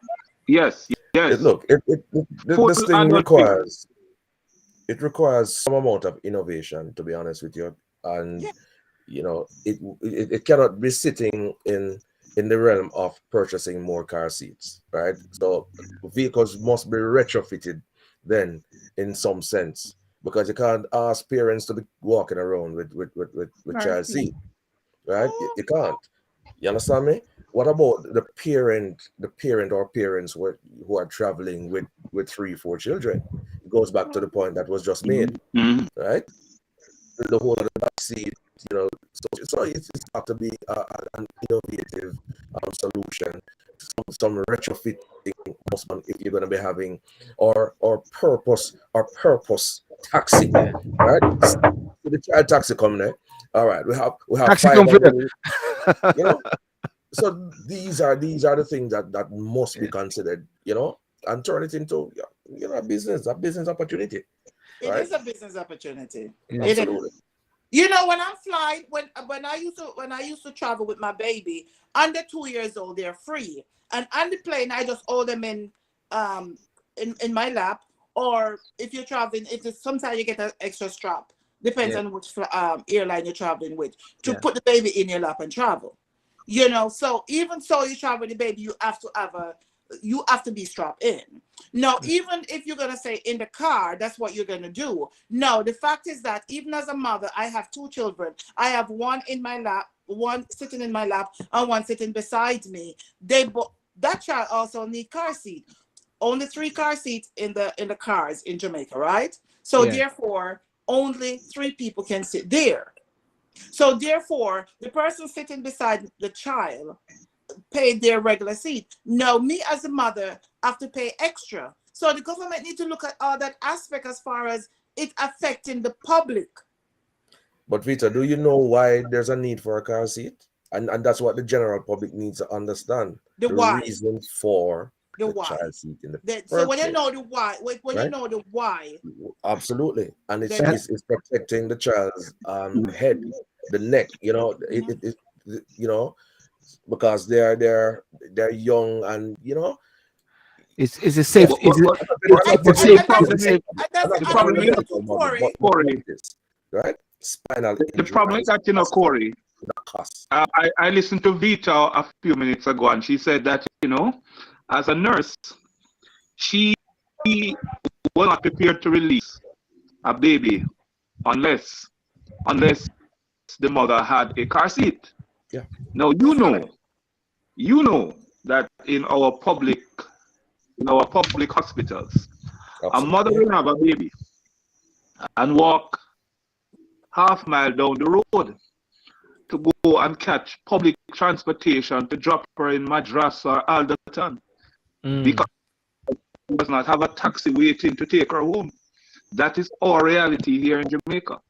and hear the different piece of that. When I take if I take the mother, if the mother don't have a car seat, we at the hospital we provide one, but you have to pay for it. Yeah, that's it. We have car seat at the hospitals, but if I'm gonna release one to you, because when you come in and check, and we check for all that, the car seat is one of the on the checklist for mothers when they're coming in to leave to go out. Right. If you don't have one, as an advocate for the mothers, I make sure there's a car seat ready for them, new, probably slightly used, but they have to pay for it. It's in their hospital bill. And this is in the States, right? No, it's Yes, also in Jamaica, you know. Raymond, it's also in Jamaica because I couldn't take my son out of university hospital without notice which hospitals you're talking about, University Corey. where the rich people go. Corey, come on. You think that happened? No, that's not like that. You can book it to I'm Corey, you know what I'm talking about. You're close to the city. It doesn't happen in rural hospitals. It's impossible. Let me let Jody finish off this bit here, because we got to touch on that last topic. Jody, what's your way forward, Jody? What's your advice to Floyd Green? He's a guy who's going to be responsible. The Prime Minister have given him responsibility. Ask Lester. Lester know who's responsible. No, it's Floyd Green, man. He's the pan news man. Lester can confirm it. Jody. Yes, it is. It is Floyd Green. Having a problem with his camera. I guess he's talking to Vita. That's why. Yeah. Go on, Jody. Oh, you mix up, so. All right. So, my 2 cents on this whole thing is the law. As I said, the law existed a long time. It's just the implementation and inclusion of the taximen. I think they need to take the taximen out of the picture. Yes. Why I'm saying this, I just think they need to take them out of the picture. Done. I don't think they are or anything, because these are passenger vehicles in Jamaica. The way or the system is set up, it is going to be next to impossible to get these taxis running the same way. I worked out a little bit of logistics with Sylbourne just this afternoon, and I'm saying, right, if you're a taxi, the legal limit is persons per vehicle in a 5-seater vehicle, 7-seater vehicle, 7 people, right? With a 7-seater vehicle, after them taxis are carrying up to 10 persons, right? After this is smaller. No, man, that's just the law. The law, if it's a vehicle, if it's a 5-passenger vehicle, only 5 people should be in there. If it's a 7-passenger vehicle, only 7 people should be in there. But we know that men have 5-seat vehicles and 7-seaters. In the 7-seaters, they're probably carrying 10 or 11. 5-seater is about 7 people, right? So, to say to them now that this is per trip, and they've already worked out their gas money, and they've already worked out how many trips per day they're going to make, and to reduce now for the capacity or the space for a car seat takes up 2 seats, as Kadian had said before. and they're going to lose income, and they can't charge for the baby separately, or there's going to be something where they're going to charge for the baby if you have a baby seat. And so what you're going to find is that you're going to have a trickling down of madness. So they're going to charge passengers more, and based on Jamaican law and taxi fares and things, for the taxi fares to be increased in Jamaica, they have to either go as a private vehicle. They can't go as a route taxi, because route taxis have a specific fee that they can cost. They can charge the passengers. Now, if you're to charter a vehicle everywhere you're supposed to go, that's going to kill the average Jamaican person who has to take a taxi with their babies to go to work or to go wherever they're going. So it's ridiculous, right? It's just a ridiculous system. No matter what they try to revamp or implement, it's going to be. Sorry, Jody. I haven't heard you talk about safeguarding the child yet. And yeah, I haven't heard. No, I'm coming to that. No, I spoke about that. I said it early.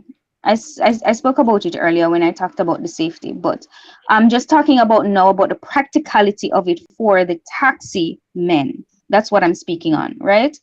So the practicality for it for the everyday taxi man, the robot taxis that we have on the road, it's next to impossible, because you've created an impossible situation for them and for the children and for the people of Jamaica who takes a taxi, right?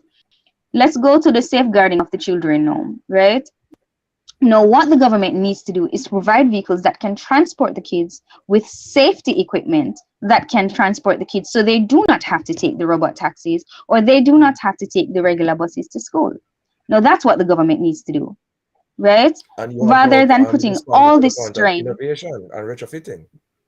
So yeah, therefore, I mean, they need to do that. That is not something that they should put on the taxi men. So that is right? But our children need to travel safe.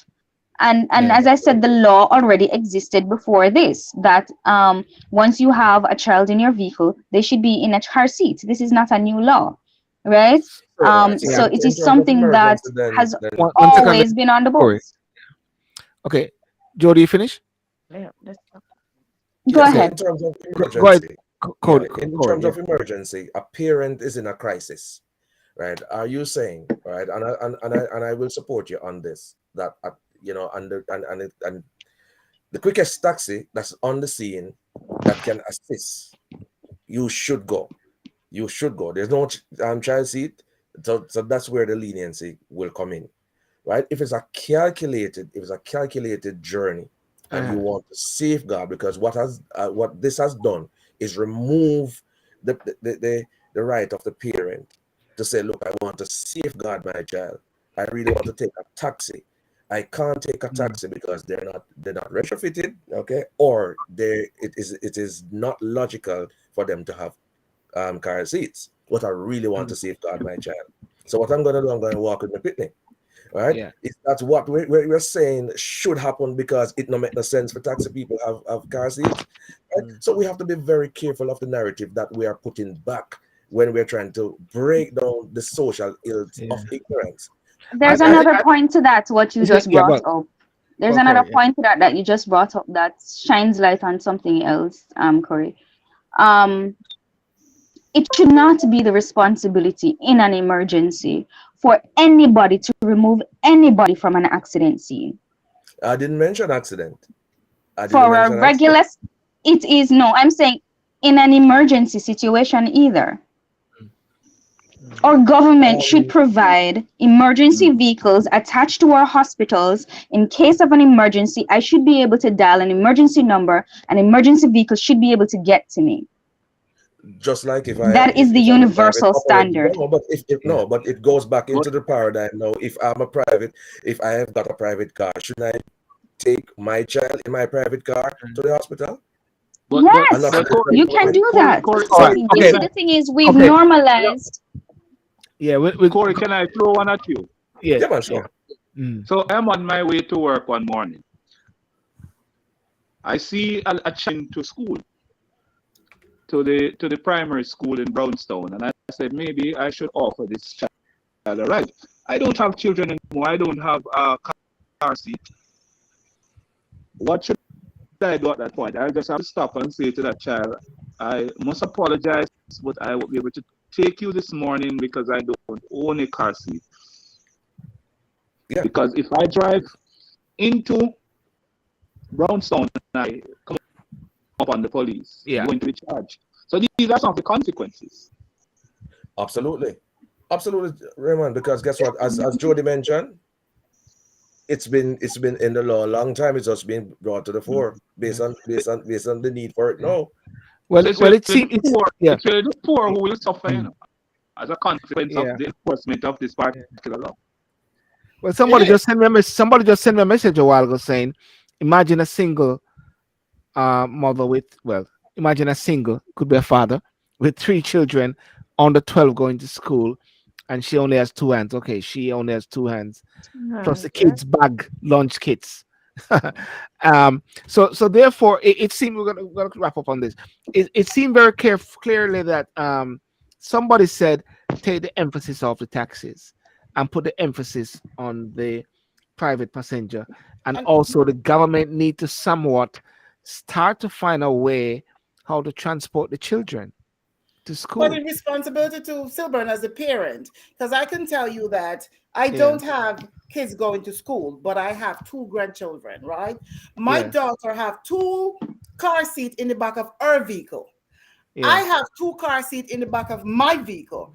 Our husband have 2 car seats in the back of his vehicle. Each of us can pick up the children. No, a regular family will not be affordable.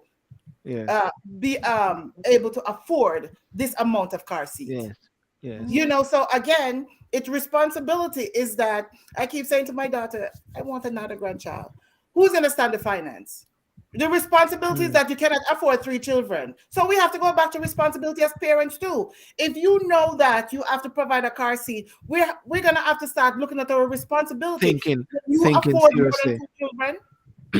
Can you afford more than 1 child for car seat and whatever to provide for them? No. Responsibility go back to our culture. We need to be responsible. So therefore, this seems to be a massive can of worms. No wonder the birds were singing and making lots of noise over the prime minister's head, because they recognize, they have seen it even before us. You know, yo, what one? The bird I say. Somebody's talking. Go do the work. Blah blah blah blah. Yeah, the bird saw clearly what was happening there, and you're gonna kill me for that one. and there I thought it was the prime minister enjoying the birds upstairs, like I enjoy the birds in the morning, but actually the birds were actually saying something. They were cheering him on. They were cheering him on. Say yes. You're doing the right thing. Go, bro. God, go. Yes, go. That's what you're trying to appease Lester, because that's what he said earlier. Lester, what you say to that? Lester, you there? I gotta save my marriage. Lester is there. Yes, I'm here. Oh, you're there. All right. Well, listen, guys. Raymond, I want to thank you for this, but there's one last point about this bit here. When that taxi man said, "Me not interested in this thing no more. Me not do this no more." Where are they gonna go? What sort of job are they gonna do when they start to leave this profession? Is agriculture a sector? Is chopping a sector? Where are they gonna go? Where are they gonna go? Raymond, are they gonna go to York Castle High School and start to do some agriculture? They only say it, man, because operating a taxi now, as I would have pointed out to you, is one of the easiest things to do. If you don't have a marketable skill. Yes. So it's hardly likely that they are going to give up that particular operation. What they are going to do, as I said before, and they were doing it in the past, because a lot of taxismen in Jamaica avoid carrying kids. They now have a reason not to carry kids. They will simply say adults only, right? So they're not going to stop. They will continue. And when they are in a position now where they have to, they will do it and hope that they don't meet the police down the road. Yes. But the reality is they are not going to use it as a reason not to carry kids. That's just the bottom line. Yeah. And I just said it to you. If I am going to Yeah. Bridgestone on Monday morning and Yes. I see a child, 12 years under, I'll have to say to that child, a child that I would normally take. Unless I'm going to buy a couple car seats, I'll have to say, boy, I would love to take it to school, but I cannot because I would be breaking the law. Yes. Well, what Sophie Thompson McCoy said, what I want to see is the JUTC buses decked out with car seats. It is very clear that this topic and the Prime Minister and the government will have to get some support with this from everybody, because at the end of the day, as Corey mentioned, that we have to somewhat think about the safeguarding element Of of our the child. children. Yes, I You agree know, with that totally. and we all know UK, USA, we have this system whereby we have to have children in car seats within the law, and they're very strict on that. even with even with even with bills for what should I say, the taxi man them owe so much money. I don't know which country they could have owe so much money. 400 ticket, as Cliff Hughes was talking to this guy. 400 tickets. But ladies and gentlemen, I want to thank you for that one. But I want to quickly go on to this one. 10 minutes left, we say. But I use this terminology. It was about the traumatic. Yes. And the word I used was the psychological trauma. And why I did that was when Mr. Tyre Nichols was going to be shown, they said we're going to be showing him to everybody, and everybody was lining themselves up. ABC, CNN, everybody was saying, getting the stage set. We're going to get the tape from Memphis, the police, and we're going to show it. We got the tape, and everybody gathered around. And while they gathered around, something hit me, because everybody saw that gruesome thing. Crump was saying, Attorney Crump was saying, don't watch it. Some people don't watch it. It will affect you. And then I also saw recently, before that, the killing of the Black Lives Matters cousin, friend, a cousin. And he was saying, don't do this. You're George Floyd in me. You're killing me. And they kill him, and they were tasing him. They killed him. And okay, there were 5 black men, and there were some other white guys. And then it hit me in slavery days, when they were trying to get and to beat one of those guys who were trying to get away. They would make sure they get everybody to come around and beat them or hang them, to show that you never do this again. Don't you dare. This is what's going to happen to you. Psychological trauma. And my question is, why is there that propensity for us to be seeing these things so much? Why are we so good at sharing these things? Vita. Sylbourne, if they don't share it, how would I know? The George Floyd thing, if that girl was not there to show the world how we as black people is being treated in America, how would you know? How would you see that? And it's not everything I said should share, but in that situation, if they did not share that, the world would not be aware. There's a lot of changes that have been made in America now as diversity, inclusion, position that was not open to me as a black woman, as an immigrant, is now possible, right? Because of the fact that we are now aware. This is nothing new as far as what happened in America. It happened.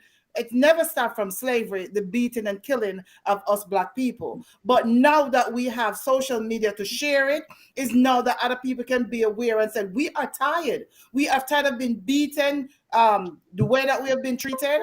And now the world is seeing it. I'm not saying it is right, but it is what it is. You can't change the narrative. It's what it is. Okay, good point there. According to Vita, it is very important that we share and that we see these things. Anyone else next? Corey, Arctic Factor. Right. Look. All right. No, sorry. Go ahead. Corey was talking. No, that's fine. Jody, go Jody. Yeah. Jody, saying Corey could go ahead. It's okay. No, Jody, you go ahead. Ladies first. All right. So to some extent, I agree with Vito. There's another side of this that concerns me a lot, and it's based on what Sylbourne highlighted, the psychological trauma. And a lot of it is based on what I call desensitization by the proliferation of graphic content that we are exposed to over and over again. And it started with the movies, and now that we have literally almost no control over who exposes you to what, we are desensitized to what we're being exposed to. We're being exposed to, it's not just violence, it's a sense of inhumane behaviors that is almost becoming a norm because we see it so much. So because we see it so much, we're desensitized, and so we believe it's okay. And one of the situations that I brought up that I thought was just it hurts me because it hurts other people is things like when an accident occurs, or even with a violent event, seeing it on social media before being informed by the authorities or a close loved one that someone has died for you and died in a tragic way, rather than hearing this news from somebody that can convey it in a way where, if you have a heart condition, or if you have a psychological disorder, or if there's something that could make you respond to this medically in a certain way, it is removed. That kind of sensitization is removed.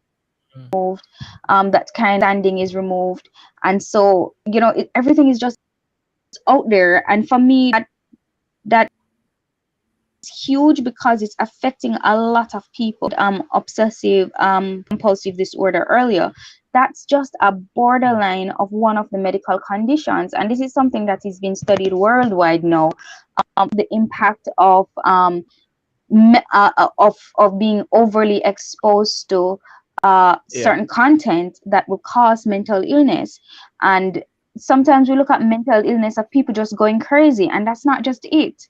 There's a lot of psychological disorders that are just present out there. I see a lot of now older people who are suffering from misdiagnosed conditions like PTSD, and because we're so lazy to hear their history, we diagnose them with dementia and Alzheimer's.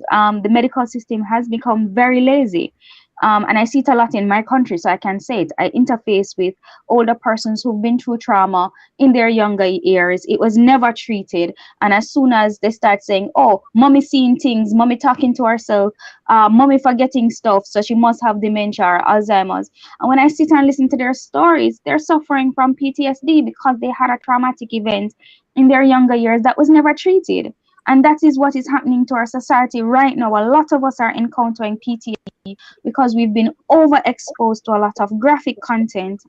And because of that, we can't even speak to people properly. We can't even see somebody in pain and be empathetic or sympathetic because you say, oh, you will get over it. Like, seriously, understanding that people are suffering psychologically, mentally, in pain every single day, and we blow it off because we see it every day. And that is not normal. There's no part of that is normal. And because I'm in the system and I'm seeing it every single day I live, and I'm becoming emotional now, and I don't want to talk about it anymore. And Jody, you are absolutely correct. But at some point, we have to be responsible and turn social media off. I work in the hospital too, in the medical field, and the OCD is something that we have to take responsibility of turning off. When you talk about trauma, psychological trauma, it's not always physical as we see it. And I'm going to show a personal example. When I was growing up with my grandmother, I could not go to bed unless the kitchen was spotless. Now, as an adult now, I have the same mentality as far as if my kitchen is not clean, I cannot sleep. I cannot go to bed. That's something from my childhood. Because to me, and this is in Jamaica, if I go to bed and the kitchen is not clean, I will get a whooping, right? So therefore, even now as an adult, in my house, nobody will whoop me, but I'm going to make sure that mentally I cannot sleep if it is not clean. So we all have traumas. We have to be responsible into shutting down what is. I personally, the first time I turned on TikTok, spent 4 hours on TikTok. When I realized I spent 4 hours on TikTok one day, and I consider myself a very responsible person, right? But at some point, and I'm into the field of the medical field where mental disorder, I know is a factor, right? I deal with it personally, deal with it at work. But at some point, we have to be responsible. This technology that we are facing now, where we spend hours on social media, all of us are guilty of that. We Okay. need responsibility. Go Sylbourne, ahead. Okay. Let me. Who was gonna speak? Lester, Let's and then Sylbourne. Kadian. Yes. Mhm. I'm glad that an educator is also here because I've seen over the last few months and increasingly so now where we're seeing children at school reacting to trauma, and they're acting out and they're hurting each other, and it's becoming like a fashion statement now. Yeah. We've always have fights in school, always, but we have never had this level of violence and stabbings and killings. um we are a traumatized society from decades now, and it has not been dealt with long before social media. What social media does is give it a a vehicle to reach Legs. More everybody. Yeah, legs. give it more Mm. legs, you know, and that's an awful thing. What we're seeing now is also social media playing a role where even in schools you have young boys wearing a guard ring. People are making pranks. People are making videos of other people. People are having um, sexual acts at school. There's so much, Your voice dropping a bit, Lester. Yeah. Bring it so up back. Come back closer. so much traumatic things are happening in our society all at once. How we drive on the road. Me that Jamaica the other day and me I overtake somebody and mommy be somebody overtake me while me I overtake somebody. You know? And but the thing is that we've gotten so used to being to trauma that we don't even understand what is happening to us. We get normalized now. Mm. Because how would you sit in a bus or a taxi and somebody is driving this reckless? You know, in Mandeville last week, a taxi man went onto the sidewalk, hit a school guy, and there were passengers in the vehicle.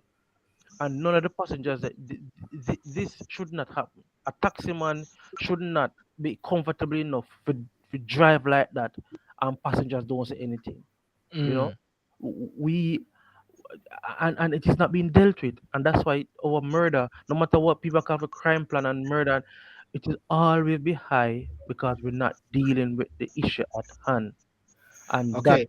that is a serious issue facing our country right now. Okay. Good. I'm gonna add Katie and then Raymond. Katie. Corey. Yeah. Katie. You speak, Katie. Yeah. What's your take on the traumatic side of things?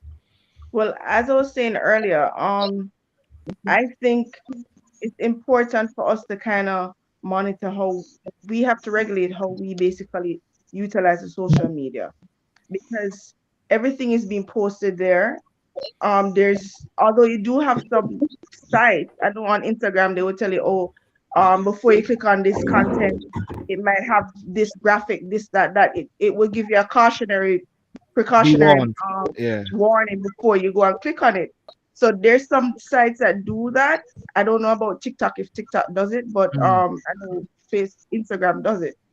But we have to regulate how we utilize it, because, for instance, as I was saying, sharing about the young lady that they had murdered in Jamaica the other day, the influencer girl, I One can't in the remember her water. name, Sakina. The one they found in the the one water. that was in the water. And Mm. the way I found out about it, my friends from college, they just shared it in the WhatsApp chat.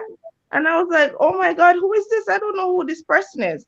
But you saw her whole body there in the water and everything. So it has made us become so, as Jody says, what's the word? Sensitized. utilize. Desensitized. Desensitized, right? We've become so accustomed to seeing these stuff. So it's like it's nothing to us. But Desensitized. but in terms of it bringing forth, highlighting issues that's affecting us as Black people in the world, it's important for them to show it, because at the end of the day, if somebody didn't record George Floyd's killing, nobody would have any evidence or proof as to what really happened there. So it's important to show it, but it's at the same time we have to take it upon ourselves to regulate how we utilize social media, how we Yeah. how we receive the information, because if we don't do that, we're just gonna just sit there and just take in everything. Yeah. Raymond, thank you, Right. Jody. Well, I guess if you think about it, all civilizations have used trauma to if you think about it, arouse some level of consciousness around a particular cause. So Christianity, for example, has used the crucifixion as its way of drawing people to the Christ, one who was prepared to shed his blood. What can wash away my sins? Nothing but one was prepared to be murdered in order to bring us salvation. I was sharing with you that in America, we had a lot of Western movies, and those Western movies told us that the Indians attacked the whites, which, as you know, was not the case. It was the other way around. Then you had the karate movies coming out of China, or the same Hollywood.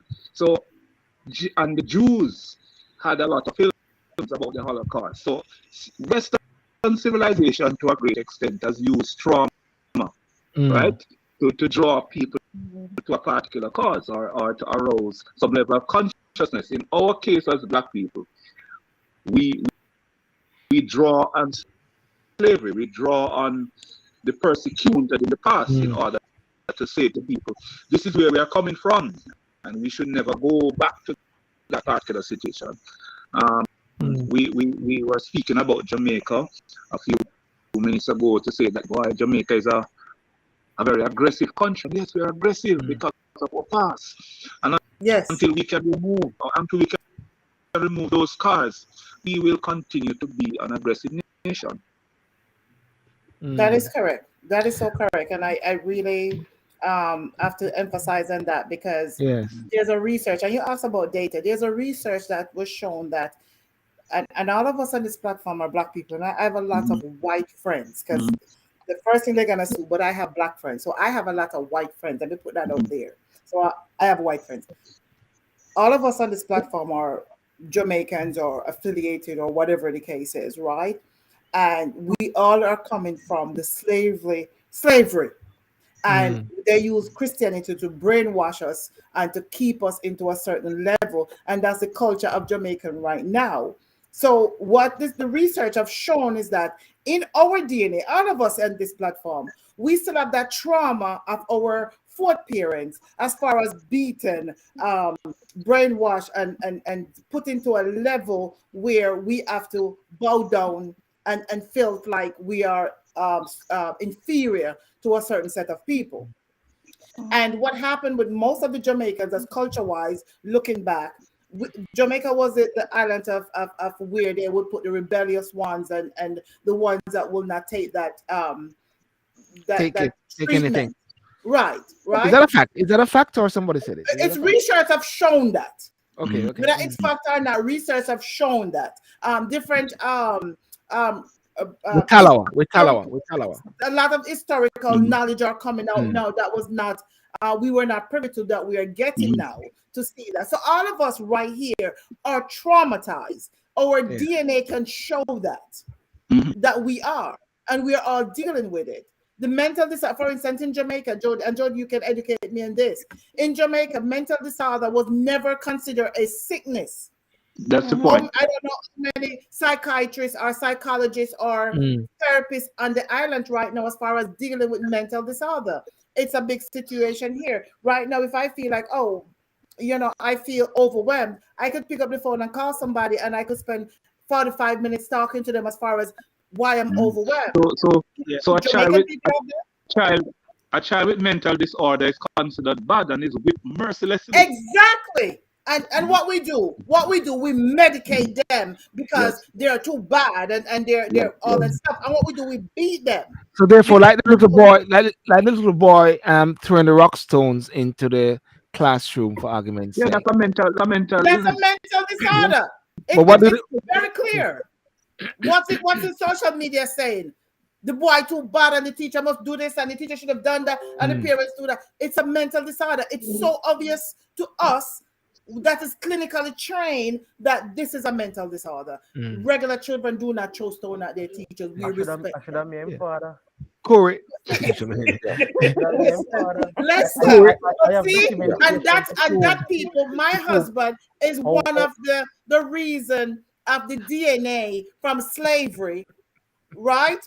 That's a perfect example that instead of treating the child, he will beat the child. That's not what he said. That's not what he said. He said if he was the father, and we had this discussion, if he was the father, that child would have get such a whooping. That's what my husband is saying. But the fact is that why people whoop them kids?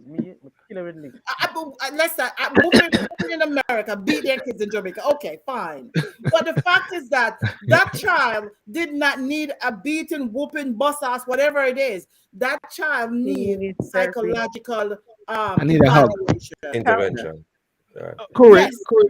Corey, what are you saying, Corey? Yeah. Before we wrap up, yeah. My take on it, Sylbourne, is that in any circumstance, persons might make choices that will have dire consequences, and the repercussions of the choices that they make may cause them to be in this place where once they smell something, them see something, them hear something, it draw them back to that place. Okay?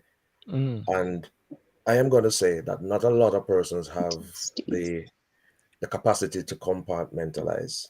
Okay? There are a lot of things floating around on social media. Some people can't take it, some people are educated by it, and some people make informed choices by what they see or hear. For decades, we have learned how gossip, the grapevine, has constructed communities. Yes. Right? Their thought process, their socialization, and that leads back to slavery. And I will always touch on this. All right. The controversial point about this is that slavery was the biggest business plan, and it took more than one party to agree terms. Right? And for those who are asking for others to apologize for slavery and are taking responsibility for it, has socialized or constructed some deviant behaviors in our people. The stimuli are numerous. And when you pick one stimulus that, for example, beating a child down the road and you witness that, it takes you right back to slavery. Yes. Oh, you shouldn't do that because that is how. Then, without doing the fact checking, you realize that a parent is scolding a child to prevent something from happening again that may have dire consequence. So it's all about taking on individuality when you're dealing with all of these social ills, right? So that when the trauma comes, you have reference points, as Jody alluded to, because as a consultant and a specialist in the area, now working with those with special needs, additional needs, to the point of mental illnesses, dementia is real, Alzheimer's real as you can get it, and it is now being studied that it is reaction formation that is really taking an unconscious a leeway into individuals to forget the trauma they have experienced, right? So at some point in their life, and replacing it with something a little bit more pleasant. So when you get back to the reference, the short-term memory is no longer there. But if you talk to that person, they remember everything. I have dealt with, well, currently there's one has passed on. 2 persons in my immediate family with dementia. And it is heartbreaking.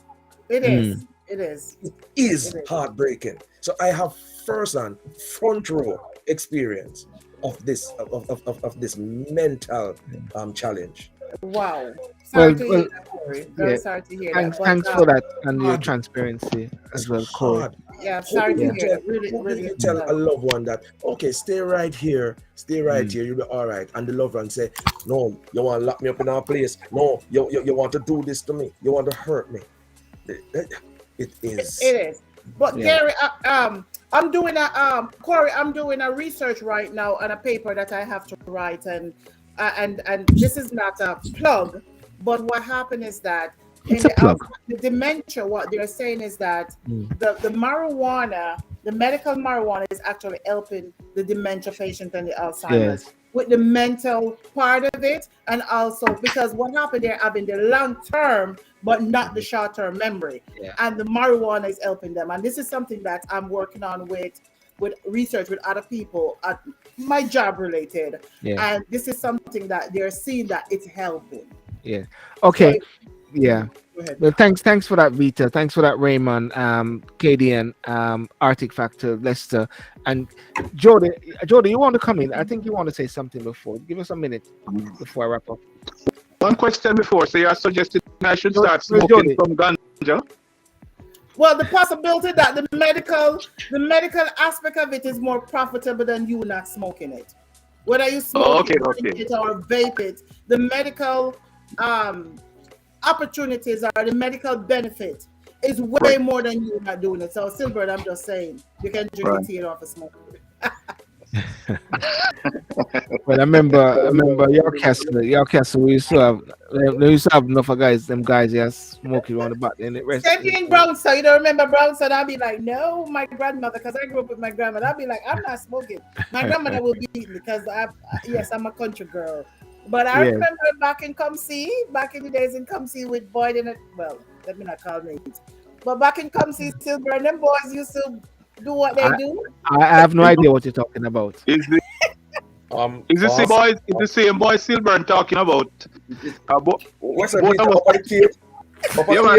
Yeah, man. And both of us followed them at once, you know. We go around and boy, those boys tax us for about a month.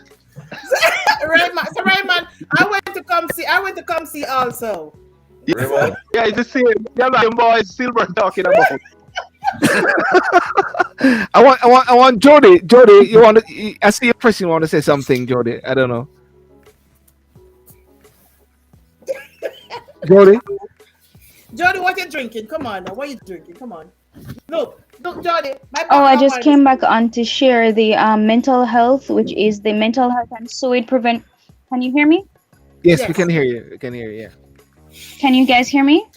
Yes. Yes, Jody. Okay, yes. so I wanted to share the mental health and suicide prevention hotline number, just in case anybody's listening, so that we can actually be taking action here. It's 888-639-5433. So that's New Life. It's spelled New Life. Jody, I'm typing it. 888.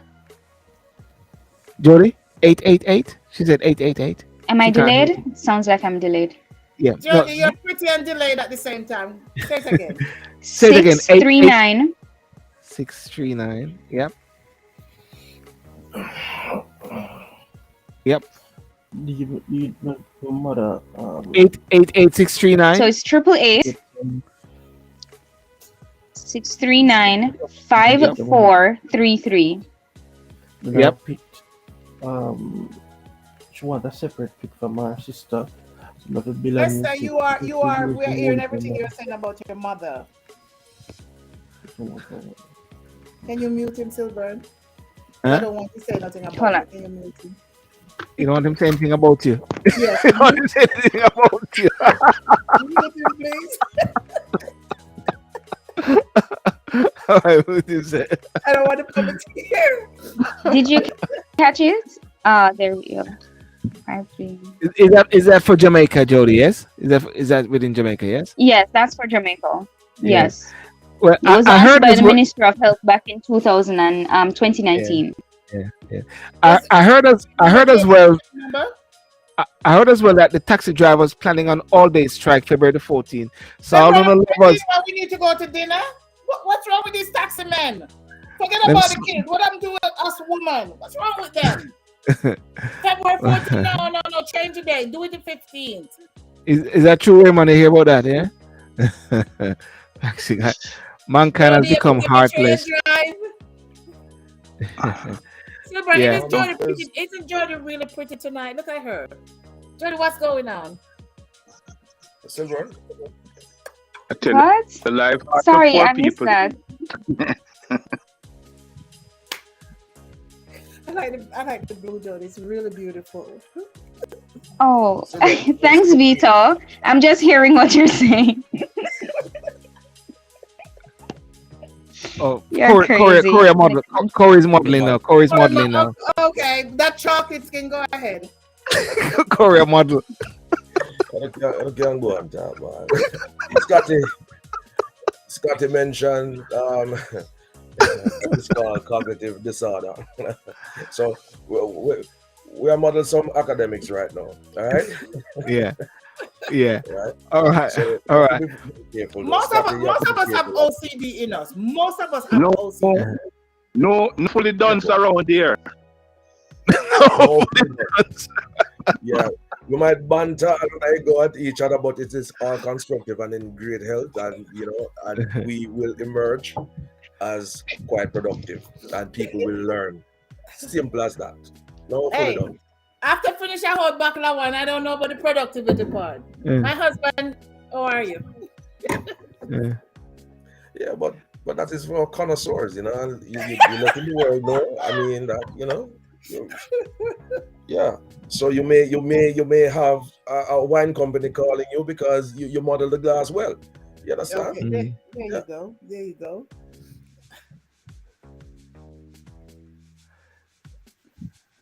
Indeed, we will have some forbearance for those who have been affected or may have received Prime Minister a ticket as a result of this.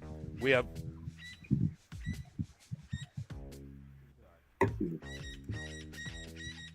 nature. Good. And smart too.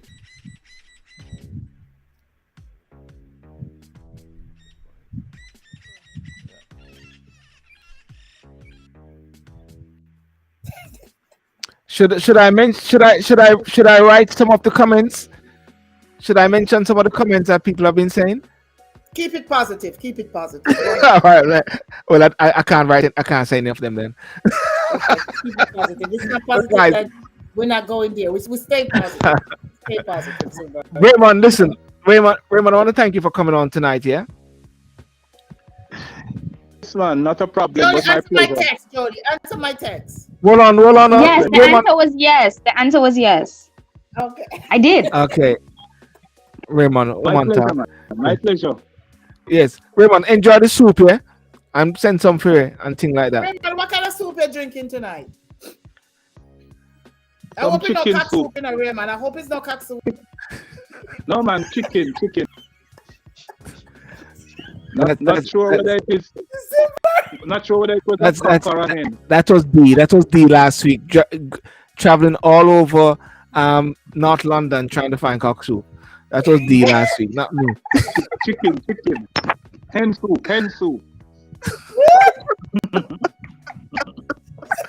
That was D. That was me. That was D. It's okay for me to travel and find cock soup but not you. So the next thing is swim around noodling, yeah?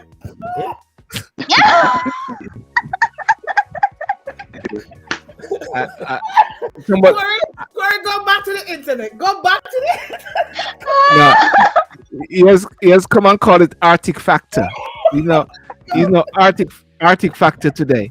Go back, Corey. Go back to the internet.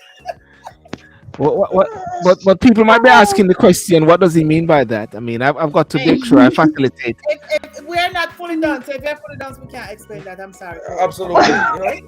No, but I've got to ensure that the people are actually understand each other as the host. Yes, but we can only help so much. If we crack a joke and it's over your head, it's over your head. We don't have control over that. It's just simple. All right. Raymond, can you educate us? You're an What? educator. I do have That one pass all your castle people. Your castle must have that one that pass. That's because Raymond didn't go come see. no Raymond, man. when come see. You Raymond, went when, to I was actually I was the president of the student union. You were there when Whitman, White man, whatever his name, was there. White man there. When White man was there. Yeah. White man was the one who graduated us, isn't it, Raymond? Yeah, remember we went And then after me, then he went to politics, yeah? Yeah. we went 1985. We went to Com College 1985. Oh, you are all older than me, sorry. Yeah, we were from 85 to 87 batch. Oh, Yeah. So you're older than me. Okay. Yeah. Sorry. I was there 86 to 89. Sorry. 86? To 89, yeah. I was the Orchard crew. Did you say 86? To 89, yeah. Yeah, Oh, so you were 86, there 89. Yeah, look up at me. I'm just saying. I don't know about the picking part of it because I'm doing adult things now. No, but you said 86. We were there. We were there from 85 to 87. So we crossed paths, but we probably were in a different crew. You know, he was a Christian, you know. I didn't roll with a Christian group. Raymond, just let you know that it's gone now, so you can't get Rita back. Just to let you know that you might not make any sense. She's past fully done, past the high level.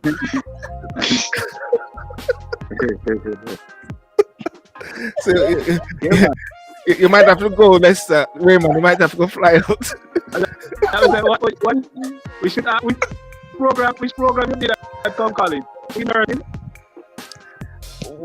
What program Vita did? I don't remember. You know, Corey. But she would have been there with us too, though. No. She said 86. Yes, 86, 89. So you were there from 85 to 87. 85. Yes. So should have been 1 year. 1 year with us, if anything like that. Yeah. So I'm assuming she did pre-nursing. Oh yes, pre-nursing. I saw they were doing some recent what should I say, graduation for right. Come see there. You know? But guys, listen. Lester, I think Lester locked down Vita, so she gone. It just coming out. It seemed was coming here a while ago, and then she's gone. Cause Lester was gone, so Lester locked down Vita. All right, Raymond. All the best. Yeah. All the best. Take care. Thank you very much. Okay, right. And we'll talk. I think Vita came back just to say bye. Let's lock her down. My computer. Yeah, let's lock it down. Let's lock down the backside. I was asking Vita was asking if you did pre-nursing. No, actually, I was pre-business. Actually, because at that time I wanted to do business, so I was pre-business. When I started, but I went there twice. I went back for pre-nursing, and that's when I came to America. Okay, well, put it this way: you were at Com College with us.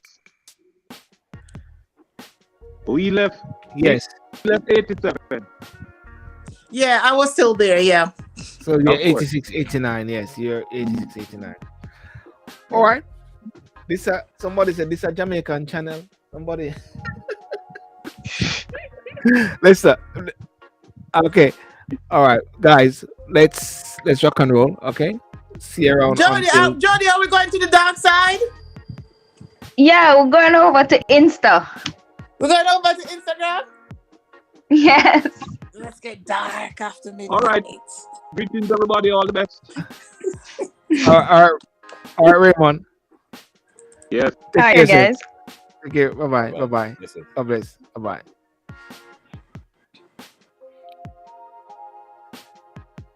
Corey. All the best, Corey. Lester, on.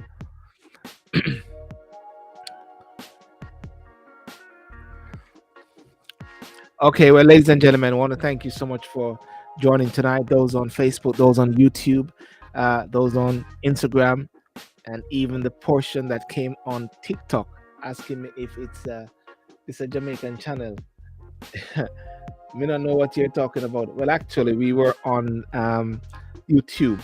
So I just turn on the integrate the thing in there just for a quick moment. But ladies and gentlemen, I want to thank you so much for joining tonight. Thank you so much for the discussion.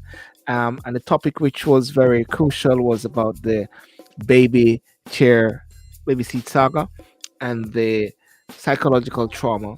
Vita really pointed out that without us understanding George Floyd issue and seeing it, we would not have known. And Jody also pointed out that we're desensitized to these things, and whereby we are seeing it so often that we've got to be very careful and mindful of the social media. And thanks for Kadian. I saw Kadian left actually. Thank you for Kadian for coming on as well. And regarding the baby seat saga, it seemed to be that yes, everyone has agreed that the government may not have thought it through well quickly, but the birds have also said it as well to the prime minister that he did not think it through very well, and they're going to think it through with Lloyd Floyd Green, who is going to be responsible for that. But it's a big jump, but very clearly, just like in the United States, UK, whereby every child that leaves the hospital, child within a certain age, have a baby seat. And Jamaica is actually talking about wanting to be a fully fledged country by 2030, Vision 2030. Then so be it for Vision 2030. Well, you've got to set the stage and set things in motion for that.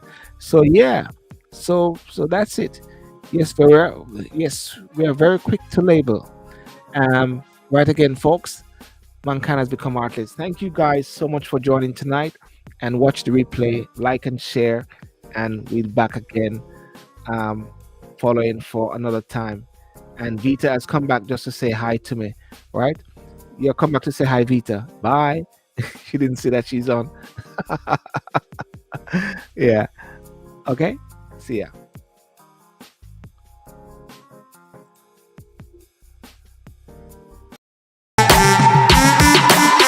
Let's go!